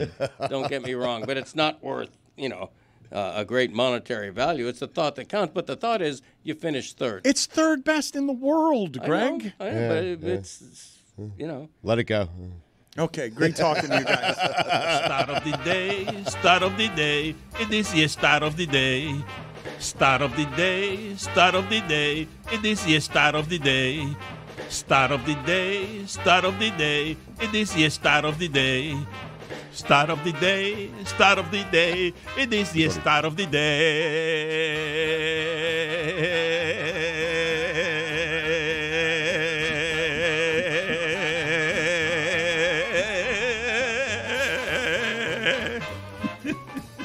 Still confirming here, Dan, but I believe a bronze medal is worth $4.11. That cannot be right. That's right. What do you mean that's right? That's right. Thank you. 10 cents. They're not monetarily. They're not very valuable. It's like it's a thought that counts, like Greg said. Mm-hmm. None of the medals have is the gold medal actually worth more than the $4.11? Have you seen the price for gold recently? That is not real gold. No. Gold-plated. It's chocolate in the middle. I read that a gold medal is actually like 2% gold at most. Right. But is it worth more than the bronze medal? Yes. Yes. Gotta be. Yeah, Yeah. If the bronze medal is worth it, how close is Stugotz to being right on the bronze medal is actually worth $4.11? Who's closer to right? Stugotz at $4.11 or Greg at 10 cents? I mean, what's the cost of bronze? I haven't seen bronze just laying about recently. I mean, I'm telling you, it's worth $4.11 if what I'm looking at is accurate. Okay. Bronzemedal.com? Yes, and goldmedal.com has gold at $763.79. A gold medal. That's how much it costs. I think bronze is actually valuable. Like when you redoing, like when you see like they demolish houses or whatever, like people go and collect the bronze and then they go and they take it. Oh, copper, whatever. Those are totally different things. Those are different things. Copper is worth twice as much as we value it. Yes, but your house isn't 2.7 made cents of per penny. There's not. Yes, it is What? true that when they demolish a house, people do go in and grab the copper. Also, drug addicts do this in order to get a little bit of money. But it is not bronze that they're getting; it's copper. Bronze scrap prices. Bronze $2.45 a pound. Wow. How much does a gold medal weigh or a bronze medal? I mean, I have to go back to bronzemedal.com now. All right, I'll be. What did it say about copper there? I'll get back to you. Hold on. Copper? Yeah. Copper costs. Well, first of all, there's a lot more copper than bronze. That's Is there? why. Yes, that's why. It should be a copper medal. I've got a couple of Yes. NFL stats of the day for you guys. Duracell, the copper top. 455 grams, but I don't know what that actually means. Huh. Excellent work, Tony. I appreciate many the pounds is that? contribution there. How many eggs does that weigh They in make terms of Babe statues Ruth out of bats? bronze. NFL kickers are 35 of 37 from 50-plus yards this season. The only two misses are by Justin Tucker. The best kicker ever. Stugotz, do you have a stat of the day to rival that stat of the day? I do. J.J. McCarthy has still thrown as many touchdowns as Caleb Williams, Jaden Daniels, and Bo Nix combined. Nobody looks better among the rookie quarterbacks than Drake May. Oh, I thought you were going to say than J.J. McCarthy. He looks great on the sideline. No, he's injured. Drake May is the greatest of the rookie quarterbacks The unknown. because he's healthy and we don't know what he can do. I've got something for you that I want to ask the group and see how long it takes you to get the answer. The other day I was talking about what I believe to be the four best teams in football over the last 5-year period: Baltimore, Kansas City, San Francisco, and Buffalo. I think all of us can look at and think about the last 5 years and say that those are the best teams. Some people might argue on behalf of Philadelphia. But when I say to you, name the team that has won more games, postseason and regular season, in football since 2020 than anybody. Go ahead and guess. because I think it's going to take you guys a minute to get this right. I don't believe. Go ahead. I have a guess. Tampa Bay Bucks. Holy. You got it right? He got it right. Wow. Well, the starting point was that they're one of only like 3 or 4 teams that have made the playoffs 4 seasons in a row. And prior to that, they had Tom Brady. So, pretty good wild guess. I don't think that that's the way you play the game. Right. Got to get it wrong. Let Dan surprise times, you. yeah. A couple of times. Yeah, I would have said the 49ers. Giants was going to be my guess. The Giants. Giants. You got to play the game correctly. I mean, you ruined the entirety of the game. I apologize for being too smart. It's been a lifelong problem of mine. Tough life, ain't it, Greg? Yeah. Trying to educate these clowns I and know. then they get Such mad. a burden. I want to play for you guys some sound from Nevin Shapiro here. Amin, do you know who Nevin Shapiro is? Because much of our audience probably does not know who that is. Yes, he's an accident lawyer, right? I see him on the billboards all the time. That is not who Nevin Shapiro is. See, that's how you play the game, Greg. Would Tony or Greg like to give give Amin some information on who Nevin Shapiro is? He's the University of Miami booster who was sent to prison largely because of his involvement with illegal payments to UM or something, I believe. That's right. Like there was a Yahoo Sports thing about him, right? This is not to be confused with the other scandal that Dan brought about with his reporting. This is a different report with a different mole. He ran a Ponzi scheme, is what he did. That's why I went to prison, I think. Yes, Nevin Shapiro is one of the most unpopular people in the history of the University of Miami program.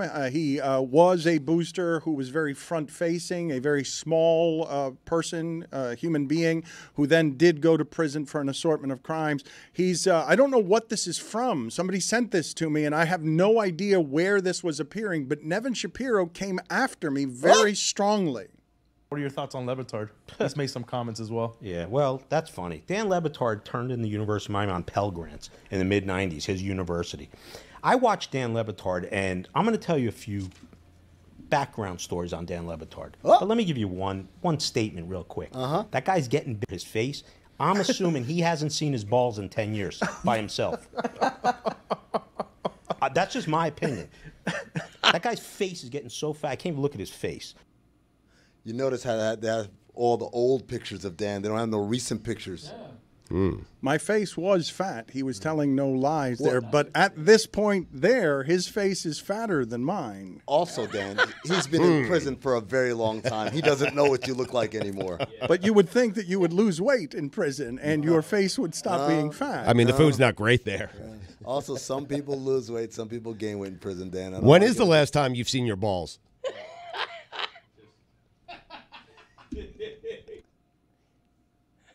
Fair question. Thank you. He noticed he didn't answer. I have no idea what my balls look like. I did not have anything to do with that Pell Grant story. I am so tired of that. I agree with him on that. I am so tired of that. I object to that more than anything else that he said. Everything else he said was more accurate. I had nothing to do with the Pell Grant story. Allegedly. At this point, though, do you wish you did? Because, like, it's going to stick to you anyways. Yeah. Why not just own it? Yeah, you know? yeah. It's yours, man.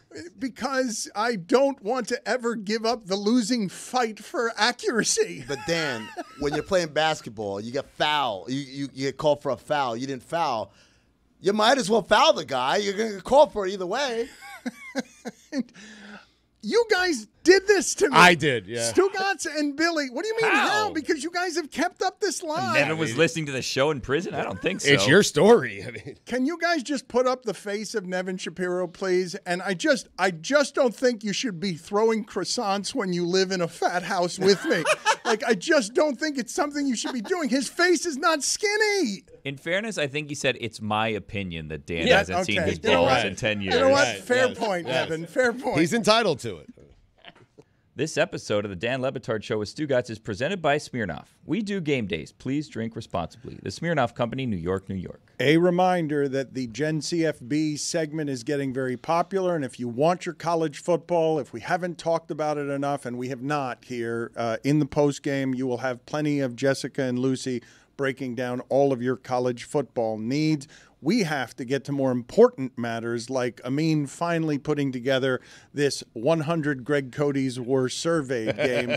I was hoping to do that game with Stugotz physically on Tony's shoulders, but Tony's back hurts, and he says he can't do that today. Not today. Maybe another day. Okay, another day we will do that. Something we have not talked about, though, yet today, and we should have. We have erred in not doing so, is that Tua Tagovailoa is now on injured reserve, which means he's out at least 4 games.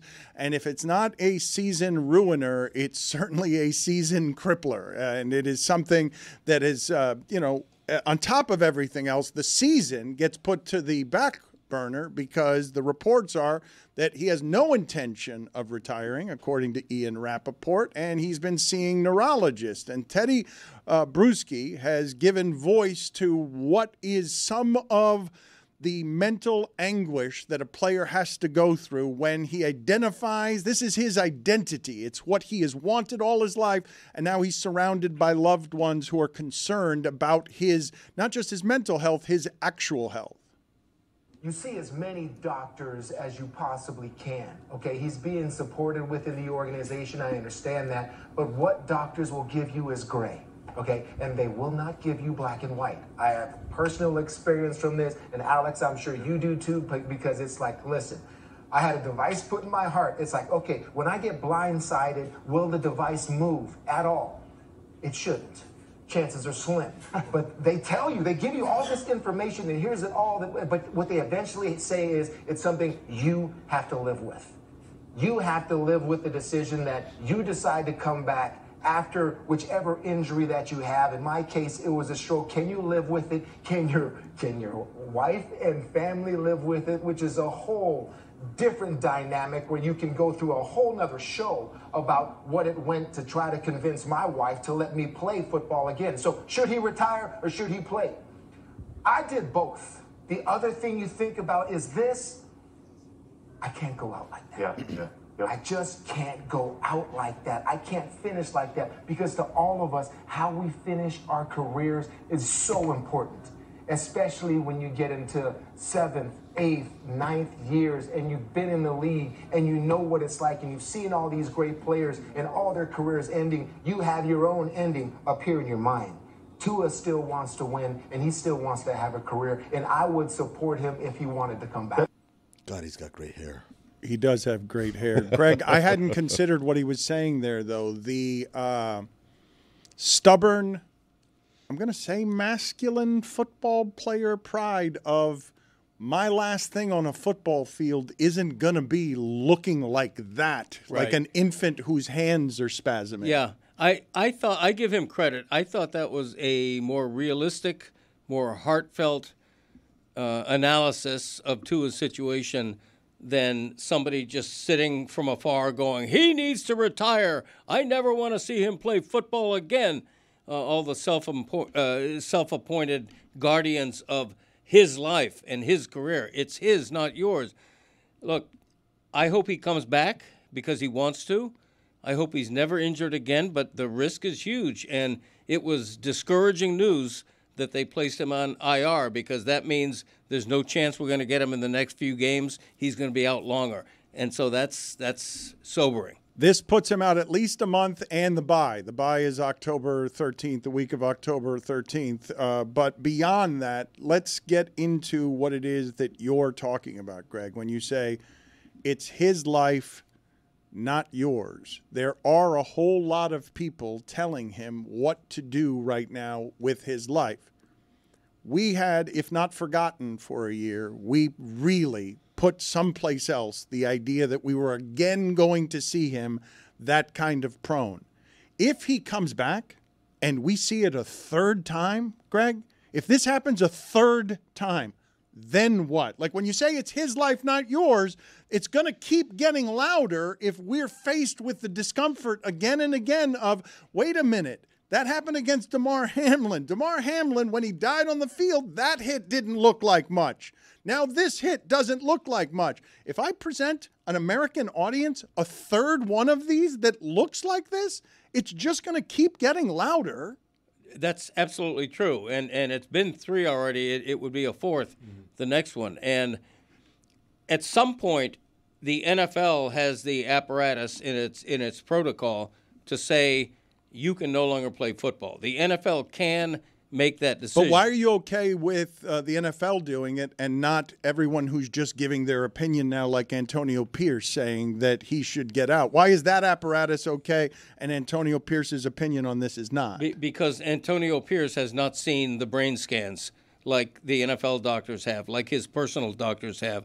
I've said all along that the decision needs to be made by the following group: Tua's family, and Tua's trusted doctors and neuroscientists. Those are the only people entitled to have a legitimate opinion. What if they don't agree, though? Because Brewski's telling you that there's a lot of gray in here. What if those people don't agree? I thought that was one of the most interesting things that Teddy said. He had to convince his wife to play again. And Tua's family, because he spoke to me and Dan, they were having those discussions the last time he got a concussion. Yeah, for sure. And so I would think it's going to be hard for Tua to convince family members that he's going to be okay and, hey, I'm going to go play again. I would think that's a tough conversation. Yeah, and part of the reason that there's all the retirement talk now is that 2 years ago, Tua himself acknowledged that there was a consideration to retire. And at that time, the consensus of his family and his doctors was that he could still play and would still play.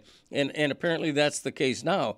But there will come a time, to Dan's point, if there's another one, it's probably the end for him. I think he's counting on, nourished by last season when he played an entire year injury-free. I think he's counting on that again. I think he's giving himself one last chance to prove he can stay healthy. My fear is the next one could be the last one, Greg. I mean, it's a fear we should all have. No, a concern we should all have for him. Greg, it's very reminiscent, different type of injury, but very reminiscent of what happened with Chris Bosh, where he got diagnosed, and then he set out on this path where he was searching for any doctor who would clear him and say, yeah, it's okay for you to play.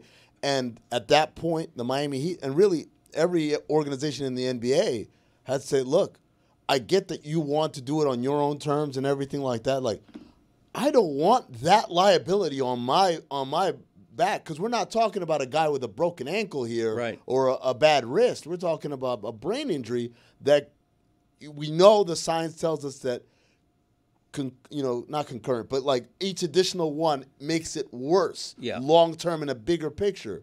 And so I look at that, and I'm not saying he'll never play again or he shouldn't play or he should or should not retire. But what I'm saying is, from an organization standpoint, at some point, even if he and his family are like, yes, let's do it, I don't want that on my conscience, that I was the guy that trotted him out and then he got lit up one more time, and then that's the thing that makes him into a vegetable. I think that's why the Dolphins, as an organization, and particularly Mike McDaniel, has not weighed in on this publicly. Like, Mike McDaniel is not even saying we hope to get him back as quickly as we can, or I wish he would consider retiring. That's just adding to the pressure that's inherently on Tua right now. So they're just wishing well for the human being and letting the football end of it follow.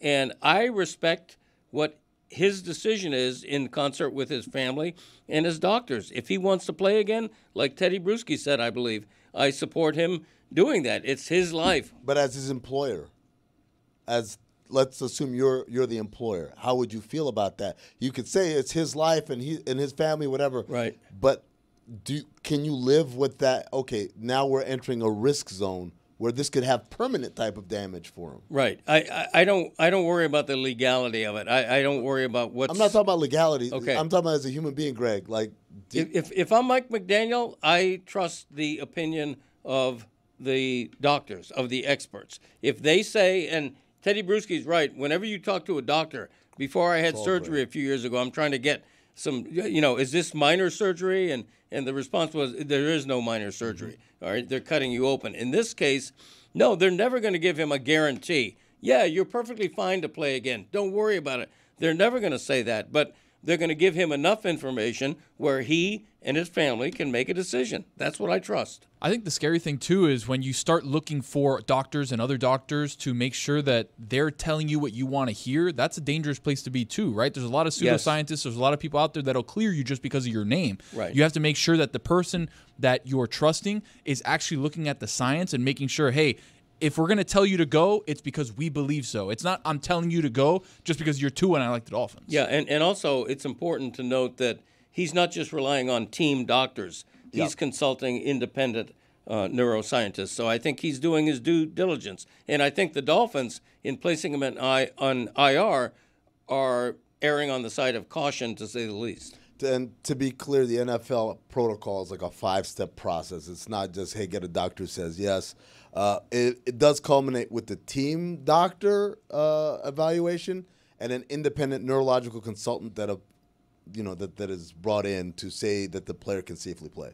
To Tony's point, though, about getting a doctor to say what you want, and to Amin's general point about liabilities and Chris Bosh, I will tell you that nobody listening to this has any earthly idea how much the Miami Heat had to fight Chris Bosh on you cannot get back on this court, even though you have found the doctor that is presenting the case that you should be back on this court. That fight was a bigger fight than anyone listening to this understands, because they could not accept the possible liability that we're talking about here, that America is aghast because this happens again to Tua, and this time he doesn't get up or he's on a stretcher, and you had plenty of warning, and what were you doing?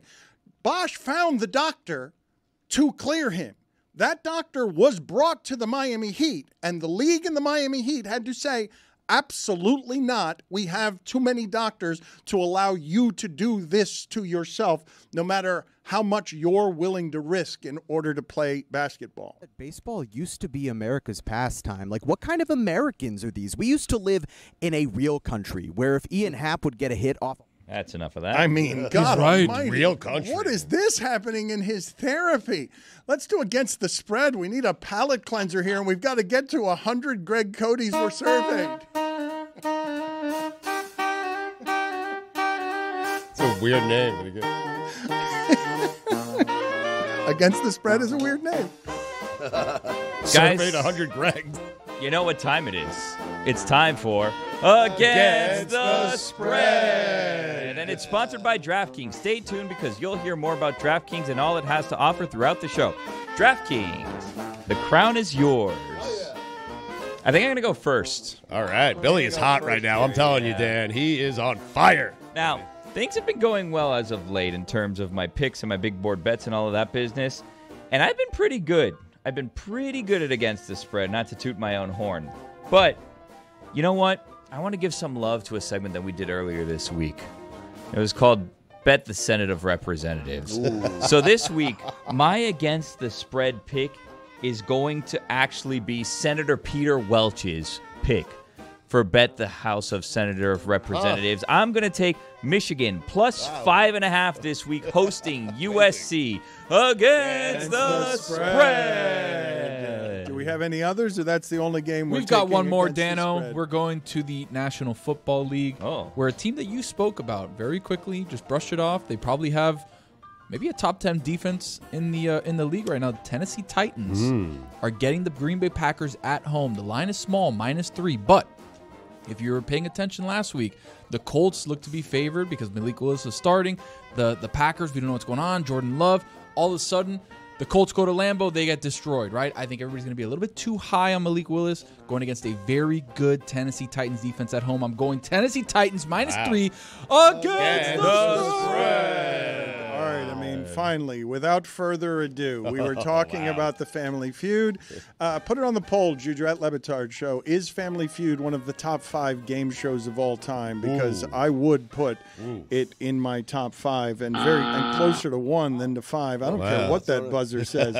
I mean, how do we play, and is it the correct name of the game? 100 Greg Codys were surveyed. For rights issues, we have to call it 100 Greg Codys were surveyed. I'm going to ask a question. As many people want to jump in and guess what 100 Gregs answered. So you have surveyed 100 Greg Codys. People like Greg Cody, essentially. Or just 100 Greg Codys. 100 Greg Codys. Okay. Cloned them, asked them the question, then killed 99 clones. But are we going to try and play it as you're the game show host and we have sounds? But are we the team? Are we the good answer team? Are we all on the same team? You guys are all on the same team. Billy, you're going to be helping me with the buzzer. You're the judges, I guess. I have a question. You killed the clones? Well, I mean, I can't have 100 Greg Yeah. Codys. But if you want to do, if there's a second version of this, do we clone him again? Yeah. I Okay. got the All right. technology. Fine. But Okay. then we have to also All right. off them again. You know, Right. I can't Yeah. have them just running around. Look, one of them's enough on Tuesday. I've had one this week on Monday and Wednesday, and I'm delirious. Can you be charged with murdering a clone? No. No. It's like international waters. You're good. It's like, hey, who'd I murder? Greg Cody. No, I didn't. He's right there. Yeah, All right. there you go. And there's another one of him right there. No, too. no. Look at that guy. Get that one. Oh, yeah. How'd he get out of here? So you're the game show host, though. Yeah. You're Steve Harvey. Yeah. All right. Let's see what you got. What'd you do Wait, there? hold on. Does anyone have to like buzz in, or we're just No, gonna ask this people the directly? team has it. The team has it, so we're going, and we're gonna. I have a series of questions here. So none of that. We do for the Oh. good answer. Oh no, No, that's no. Okay, hold on. Let's just What's the make good sure we have. answer? So We this need- is we need someone's the right buzzing. We sounds. don't want that to buzz in. We want this. That's if they get it. it Yeah, right. yes. That's And not then the if- buzz-in sound. That's the correct answer sound. No, So the we got- buzz in sound. He says we don't need. There is because no he's buzz just in gonna sound. ask You direct guys are all on the questions. same team. Obviously, Greg, you're not playing. Right. All right, here we go. But the point is to get the answer that Greg Cody would get. Correct, because- yes. 100 Greg Codys. They're Well, just so- saying we don't need the buzzer because we're not playing against anyone. Exactly. Right. Yeah. Well, It's all against on the the same spread. team. There it is. It sounds like it's not even 100 Greg Codys. It's what I think Greg Cody would say. Yeah. Well, we asked 100 of them. Oh, I got it. And then What I do you have think the 100 answers. of them would There's a say? consensus. Got it. Yeah. All right. Now are these Not the clones killed in international waters. Actual Greg Cody. these are true to Greg Codys, not Greg Codys that are going to go rogue at all. Well, no, we killed them, so they can't go. But I'm rogue. saying that none of them are going to just throw in a like. You ask what kind of coin would you throw in a fountain? None of them are like a nickel. Yeah, no. Okay, all right. Well, good. They don't would you- all say a 50-cent piece. Of course. Well, Got but it. I feel like there are like 17 Greg Codys that the answer will be just that kind of thing, like one of his catchphrases. Baby! Hold on a second. So you may be giving away some of these answers, Well Dan. said. Like, hold on. Here we go. All right. First question. Name an occupation that begins with the letter J. And Billy, I'll go thumbs up, thumbs down for the sound. For Oh, you. okay. All right. I mean, journalist is obvious. That's what he would select. Oh.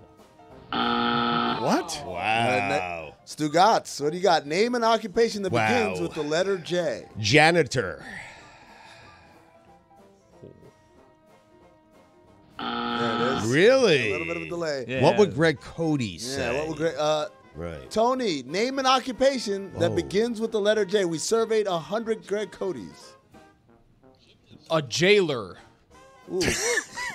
Jailer. Good, He's good getting warm. You guys want to say good answer? Good answer, Tony. Good answer, Tony. Good answer, Tony. It's wrong, but it's a good answer. I didn't think that was a good Oh. answer. Three X's. No, Dan, when you play Family Feud, you Unfortunate. have to say good answer. But how Yeah, is good journalist answer. not his answer? His answer was Jack of all trades. Thank you. That is a good answer. He would say that. Yeah. Right. Jailer was so close. Jailer was getting warmer, yeah. Next question.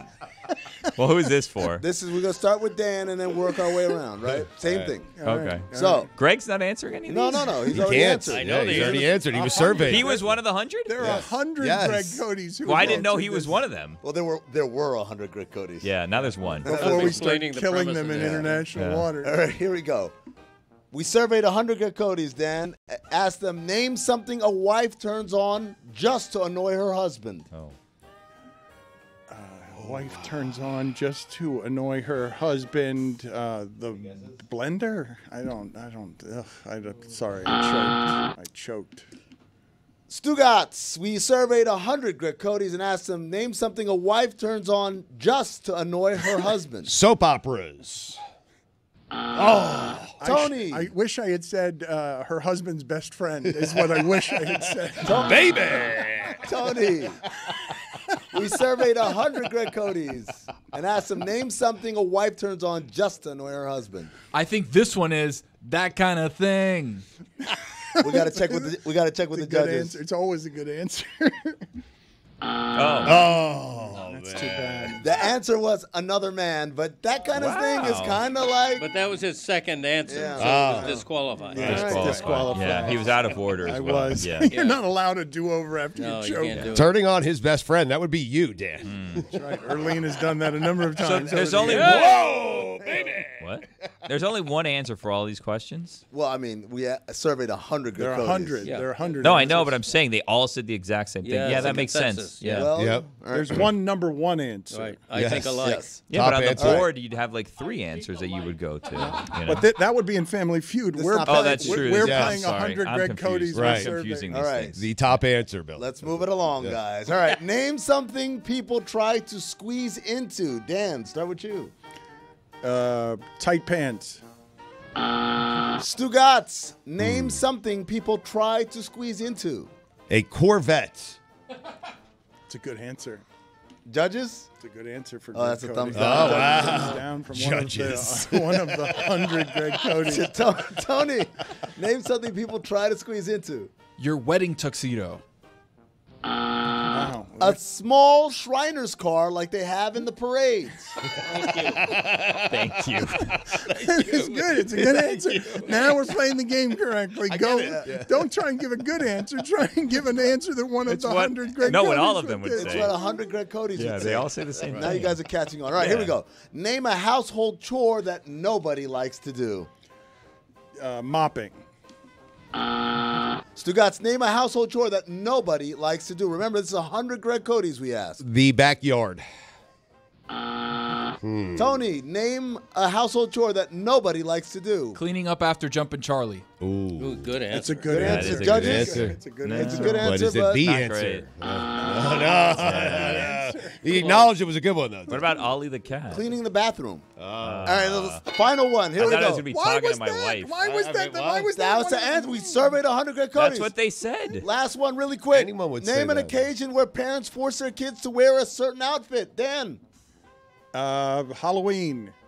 Stugotz, Birthday party. What? Tony. Dadder Day. Oh, Saturday. That might be it. That has to be it. The answer is, I don't know.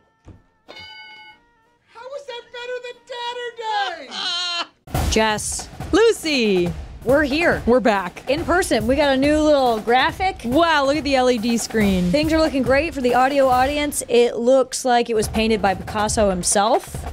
It is the most beautiful thing I've ever seen in my entire life. Now they're going to think it's like cubism, and it's not. It's not. It's- I just went with the first artist off Although the top maybe of my technically head. it is because it's like little square Yeah, pixels. yeah, I think that works. Yeah, I like it. Yeah. Jen CFB, Lucy, Jennifer College Football. Oh, I love We're back for another week. And J-Lo we're CFB. so happy to be back. We are back. We're like J-Lo and Ben Affleck because we're kind of back. We kind of are holding hands were- and kissing, and we people were- are watching, and they're like, "What's that about?" Oh God, they're gonna start yelling. Oh no! Oh God! I didn't mean it like that. We're here, and we're brought to you by Cheez-It. This college football season, we're feeling the cheesiest with Cheez-Its. I'm sure they're really happy that they changed that intro. I'm sure they're like, yeah, that's worth the money. You could say "ope" and try it again. Oh, let me squeeze right past you there. That's a little teaser, Lucy, because today we're gonna, instead of going game by game through last weekend, we're gonna nominate a few candidates for the new Gen CFB award called the Ope of the Week. Ope? What is Ope for people So- that maybe aren't from the Midwest? Ope is like the Midwest version of like oops. I think oops is like the best word for it.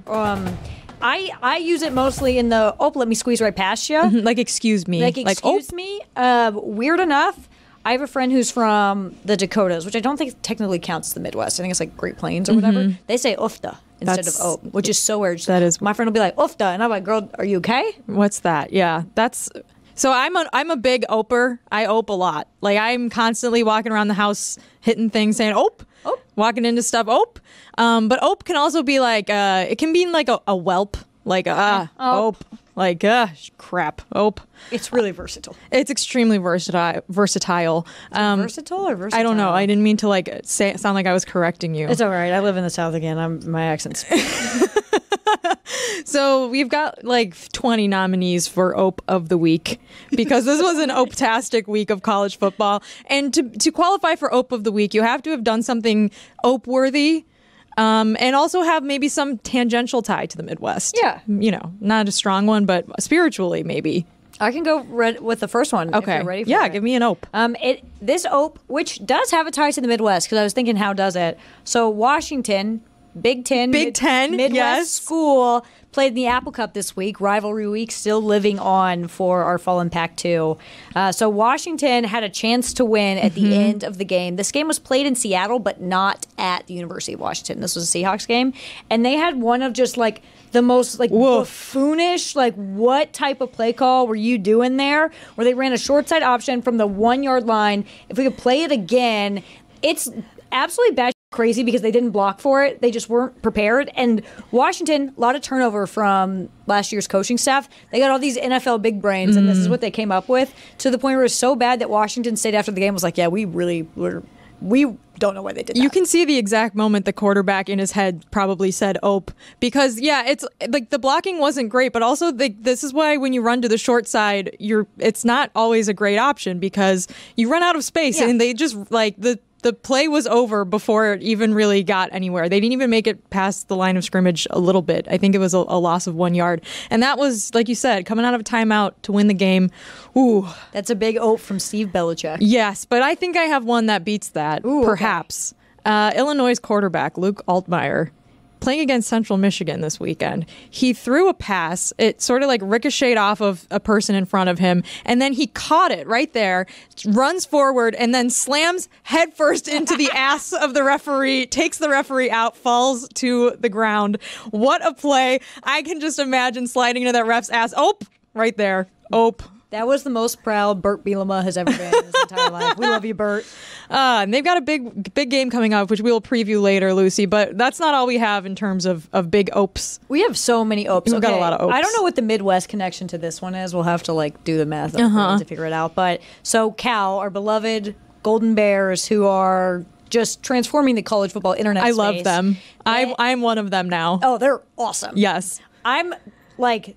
AI graphics are always hit or miss for me. Cal has completely turned the table. They're so good. We're burning down rainforests for a graphic of a bear holding a suitcase that says DEI agenda, and they're walking into Doak Campbell and they're renaming it Woke Campbell Stadium, and I love it. I think it's worth it. So, but this weekend Cal played San Diego State, and the Cal fans are enthusiastic after a good start to the season, beating Auburn, and they were throwing cards onto the field. So Justin Wilcox had to take the ref's mic, his little loft mic, and be like, "Hey!" And we'll play the clip so you can hear it because I'm not going to sound. Cal fans, we love you. Stop throwing the cards on the field. That's 2 15-yard penalties. Please stop throwing the cards on the field. Maybe the Midwest I think he is him saying "I love you." Oh, that's cute. That's a very Midwest of "I love you." Yeah. Stop doing that. Like, you guys, act like we've been here before. He used to be the defensive coordinator at Wisconsin, a while ago, Justin Wilcox. So I think, spiritually, yes. You've spent a year in Madison. You are Midwestern now. I spent a week there, and I'm so Midwestern. Not even a week, a weekend. We will discuss. Madison, great college town. Lots of fun. Love it. Not a great college football team this season, but we'll get there. Justin Wilcox, an Ope of the Week nominee. Cal fans, you can't throw stuff on the field. I know the cards, you're holding them and you're like, what do I do with this? But you can't throw it on the field. But hey, shout out to your head coach for just getting in there and being like, I love you guys. Please stop. I feel like if anyone should be allowed to throw cards on the field, it's Cal fans. But that's my team. Okay. Don't let me make the rules. You know what? Fair. Pat Narduzzi. Wow, what a guy. Love him. He is off to a crazy start this year with Pitt. Pitt won the Backyard Brawl, another great rivalry game in college football. Always a little weird when it's not on Thanksgiving, but that's okay. They were down, Lucy, 10 points with 4 minutes to go against West Virginia at home. And wow, they somehow won that thing. Eli Holstein, the Pitt quarterback, is pretty good. And it seems like Pat Narduzzi accidentally got a really, really good quarterback and has an offense that's capable of scoring a lot of touchdowns, which is something that it doesn't seem like he likes. Oh, but he's then not happy He's about not happy about it, but he's stuck with it.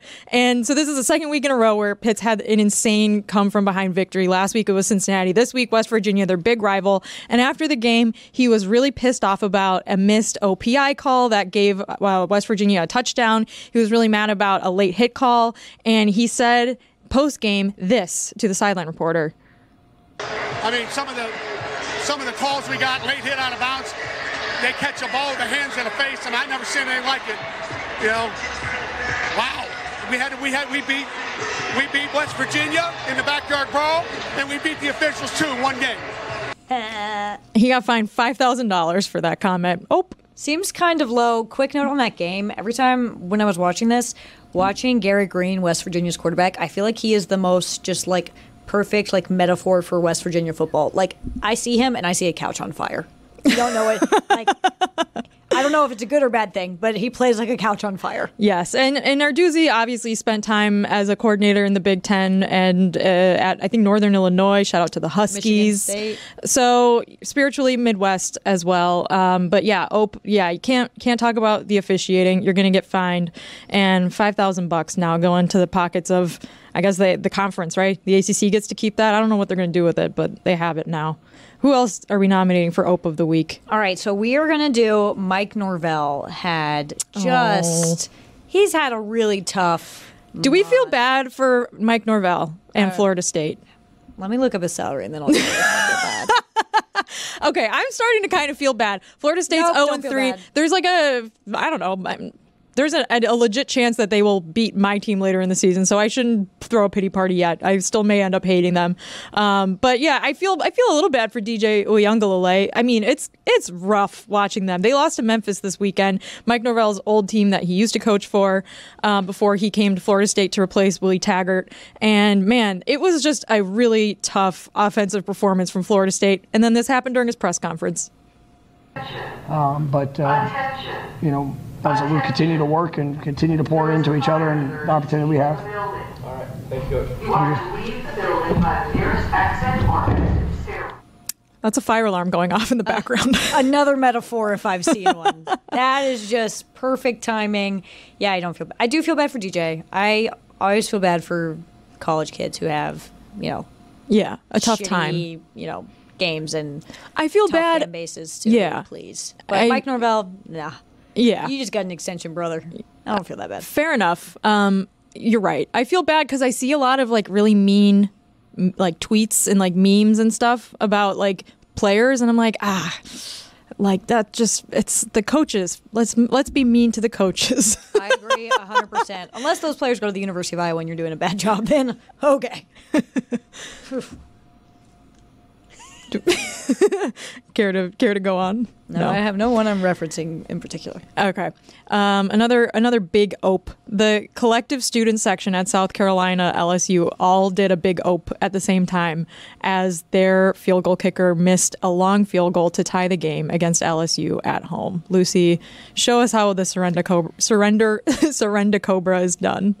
Ooh. Done this many a times before. Yeah. Not my first surrender. It's hard to say. Really hard. Surrender cobra. Surrender cobra.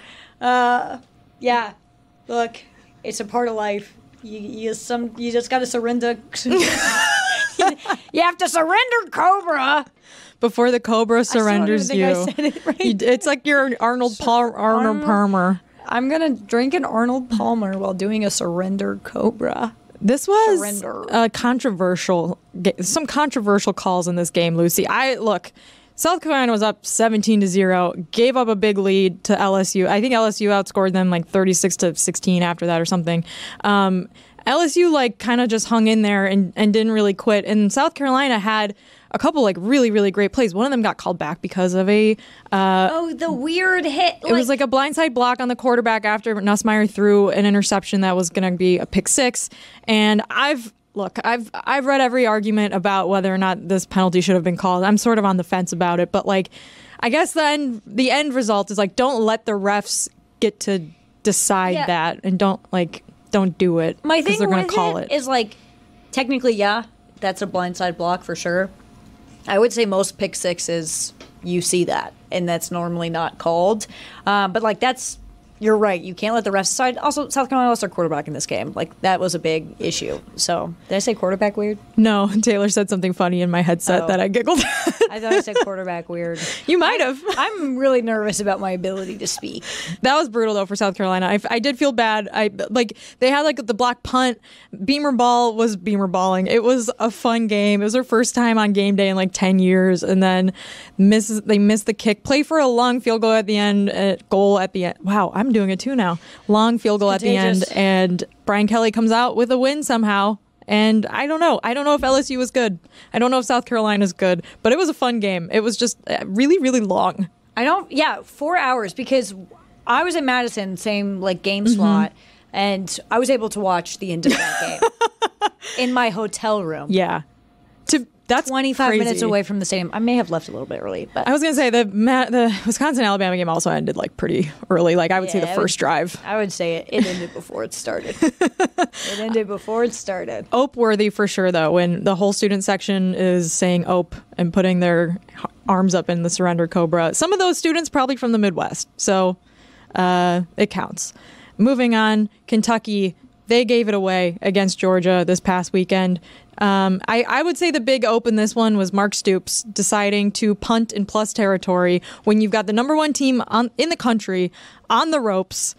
And they haven't played well the whole game. Their offense could barely move the ball. Kentucky did a very good job, too, I should say, in stopping them and sort of shutting them down. But, dude, you're punting? Really?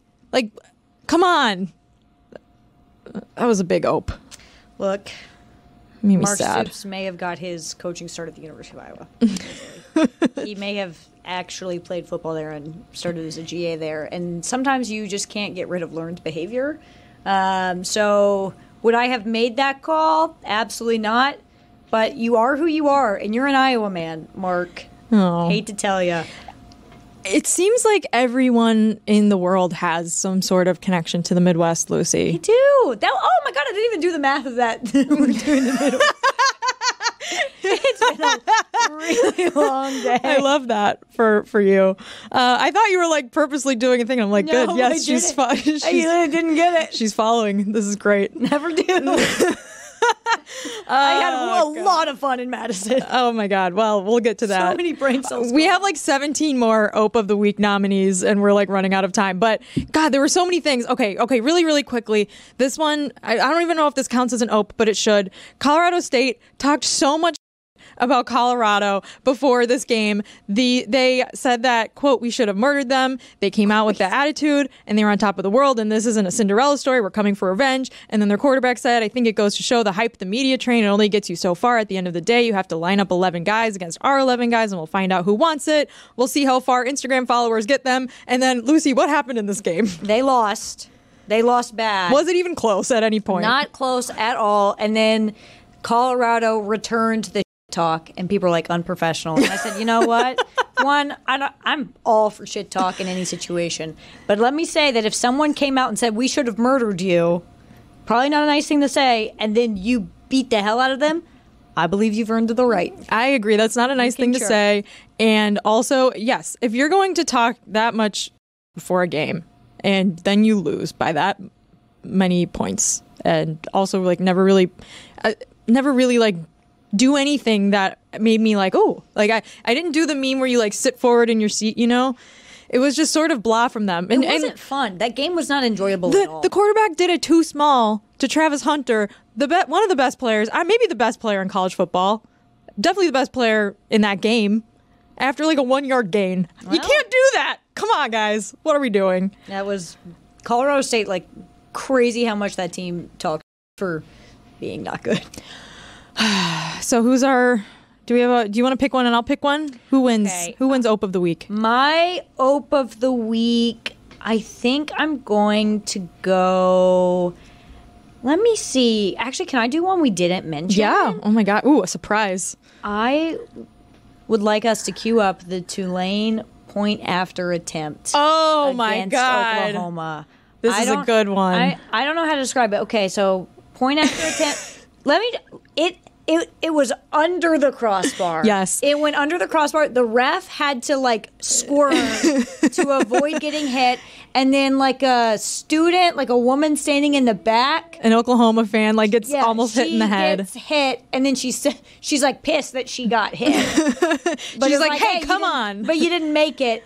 I don't know if I've ever seen a worse point after attempt in my life. And I watched that on loop this weekend. That was a great so that's your Ope of the Week? That's my Ope of the Week. That was a great nomination, great choice, great winner. I'm going with the Illinois quarterback. That's a good one. Because, man, if you can catch your own batted pass and then slide into a referee's ass, you should win something. And not only did they win the game, they won Ope of the Week, for me at least. Speaking of Illinois, big game this week. Yes. Fighting Illini. We're going to do a little Week 4 preview brought to you by Hampton Farms Peanuts. Get nutty with Hampton Farms Peanuts, the official snack nut of the tailgate. Wow, and we have peanuts in studio. Not only are we in studio together, Lucy, we are with peanuts. Can we trade? I want the Cajun ones. I kind of, yeah. And these are salted? Yeah, these are salted. And I have some unsalted, Here's too. a little peanut bag ASMR. So not only do we have a new LED light, we have peanuts, and we are previewing Week 4 in college football. Before we start... Great source of protein. Really? 7 grams for 6 servings per container, about 1/4 cup without shells. That sounds pretty good. I am excited. And spicy. Should we start with Illinois and Nebraska? Yeah, weird ranked matchup we got going on here. There's not a ton of ranked matchups this weekend, but Illinois snuck into the polls, number 24. Nebraska is 22. It's a Friday night football game in the Big Ten. that? So we have Patrick Mahomes' doppelganger. Do we have a video of Dylan Raiola we can play right now? I don't even know the technical term. So stalker feels kind of appropriate. Lucy, he's doing like the Patrick Mahomes warm up thing. Okay, he is doing the Patrick Mahomes warm up thing, along with wearing the same glasses, along with having the same hair, along with having the same facial hair, Correct. along with how far is Lincoln from Kansas City? Like 3 hours? Yeah, it's not too close, it's right? Not too far. He's really good. Yeah. So like if he were bad in doing this, I don't think it'd be allowed. But I'm not going to pretend it's not a little odd. Yeah. Well, I think there's just like people are accusing him of being like a copycat, and you want to be original, you want to be doing your own thing. But I don't mind it because, like you said, he's playing well so far, and this is probably going to be the biggest game so far of his young freshman career at Nebraska, playing against Illinois in the first ever Friday night game in Memorial Stadium, apparently, which is crazy. So I don't know, Lucy. I think I have Nebraska in this game because I think their defense is pretty good. But this is a game where I'm very curious how the quarterbacks are able to perform because I also think Illinois' defense is pretty good. And Luke Altmaier's, he's done well so far this season. They haven't played like super stiff competition, but they did win the game against Kansas, even though we discussed it was more of a Kansas giveaway than a Illinois victory. But this one will be an interesting, I guess, Big Ten rivalry? Question mark? I guess it's rest in peace to the Big Ten West, but it's a Big Ten West game, which like my brain is still trying to process that doesn't exist anymore. My thing with Illinois is we kind of put a lot of stock into them because of that Kansas win, and Kansas lost to UNLV this weekend. Shout out to the Rebs. UNLV is electric. 3-0. They had the crazy that was another Ope of the week we missed. The craziest fumble. Kansas just had to fall on this football and they couldn't do it. Can't do it. And then UNLV won after like a 9-minute drive. It was amazing. So there it is. I just oped. See, that was a natural one. Whoop. See, that guy could have fallen on it. That guy could have fallen on it. He tried to pick it up. Then he fell on it, but then it bounced away. And then that guy could have fallen on it. And then that guy, just tough. Bad. Absolutely tough. But yeah, that goes to say that like we're still in a weird phase where like I don't think until about 2 weeks from now we're really going to have like a decent idea of who's good and who's not good because like we still don't really know outside of the top teams and the bottom teams. So I think Nebraska is good though, and I think that night game in Memorial Stadium is just a brutal atmosphere for anybody to play in. I guess Illinois also plays in Memorial Stadium, but There's a lot of Memorial there's like a million stadiums, Memorial yeah. Stadiums. I just think that Nebraska's defense is really good, and Nebraska finally has a quarterback. So I think they're going to win, but I'm saying that Nebraska has not beaten a ranked team since Oregon in 2016, and Matt Rule is 2-19 against ranked teams as a head coach, which feels crazy low. That is, yeah. Is that right? I don't know. I read it in The Athletic, so I think it's they're true. usually right. They have editors, I think. They're usually right, yeah. Yeah, the Nebraska offense, they're very young, but that may not be a bad thing. They may still score a lot of points, and I think if they can run the ball well, they will win this game. There's also a fun San Jose State at Washington State game, 10 o'clock on the CW. You can watch the beginnings of the Ken Niumatalolo era at San Jose State, Lucy. Both teams undefeated right now going into this one at Washington State. And then Saturday, we've got a lot of fun ones. We've got You said fun, and the first on the list is Florida at Mississippi State. Yeah. And look, I love sicko football as much as the rest of us, but even I have standards and a limit, you know? Yeah, that's fair enough. Okay, well, let's skip ahead to one that I think a lot of people are going to be tuning in to watch, the USC at Michigan game. That is the University of Southern California. They are 6-point favorites on the road in Ann Arbor. Michigan has announced that their former backup, Alex Orji, will be starting at quarterback over Davis Warren, who had a really rocky game against Arkansas State this past weekend, threw 3 interceptions, and then Alex Orji came in, had a nice drive. They ran the ball well. He ran the ball well, had a couple incompletions, but I guess Michigan decided their best chance to win this weekend with Orji, so he will be the starter in Ann Arbor. Yeah, after watching bits of that Michigan-Arkansas State game, I was like, do you guys need to pass the ball? Like, could you just go without ever passing the ball again? Which was actually not out of the scope for Michigan. They did that against Penn State last year. They did not pass the ball the entire time in the second half. True. This is going to be like kind of my true, I don't want to say if it's a true test because I don't have questions about the USC offense, and the USC defense has looked good. I just don't think Michigan's offense is going to challenge the USC defense. So I still don't necessarily know how good they are, but I feel like USC is probably going to win this one. But they're another team that I'm just like, how good are you? Yeah. The thing with USC is if they're able to score a couple touchdowns here, it's going to be a lot like the Texas game where I don't think Michigan has the weapons on offense to be able to play keep up. So getting onto a big lead, I think, will be huge for USC to win it. And yeah, I do think Michigan's defense is good, and it seems like USC's defense has improved, but that still doesn't make it like they're not a top 10 unit. Yeah, we just don't know how much. We don't know, like, based off the quality of competition, and like LSU, we talked about earlier, still a big question mark. Like, we just don't know if that's a product of, hey, you've gotten better, or who you're playing. Yeah. Like, Utah State, not necessarily the toughest opponent in the world. Well, had a tricky one last weekend. Moving on. Shout out Spencer Petras. I love you, and I'm rooting for you. Georgia Tech at Louisville. It feels like the world forgot about Louisville. It feels like we were like, oh, they played in the ACC championship game last year, and we just kind of forgot they existed. But they're ranked number 19 in the country, and this will be their first ACC test after they played Austin Peay and Jacksonville State to start the season, then had a bye week. Their transfer quarterback Tyler Shuck has played at a couple different schools already. Yeah, Texas Tech guy. Yeah, Texas Tech, and then Oregon, I want to say. I think he went Oregon Tech. Yeah, Oregon, Texas Tech, and Oregon then Tech, Louisville. And former UNC commit. Thank you, Taylor. Everyone was dying to know that. But he's thrown 600 yards and 6 touchdowns through 2 games. And Georgia Tech, 3-1. They played VMI last weekend. Lucy, I will give you $10 if you could guess what VMI is, because I had to look this up. It's the Virginia Military Institute. Like, what? Well, yeah, it's a very... Wait, $10? Screw it. I'll give you $10. I thought that was a weird one, but I guess not for you. You know everything, my friend. Look, I'm sorry I support the troops of this great nation. So we've got 2 other games this weekend we'll briefly chat about. Utah at Oklahoma State, the big one.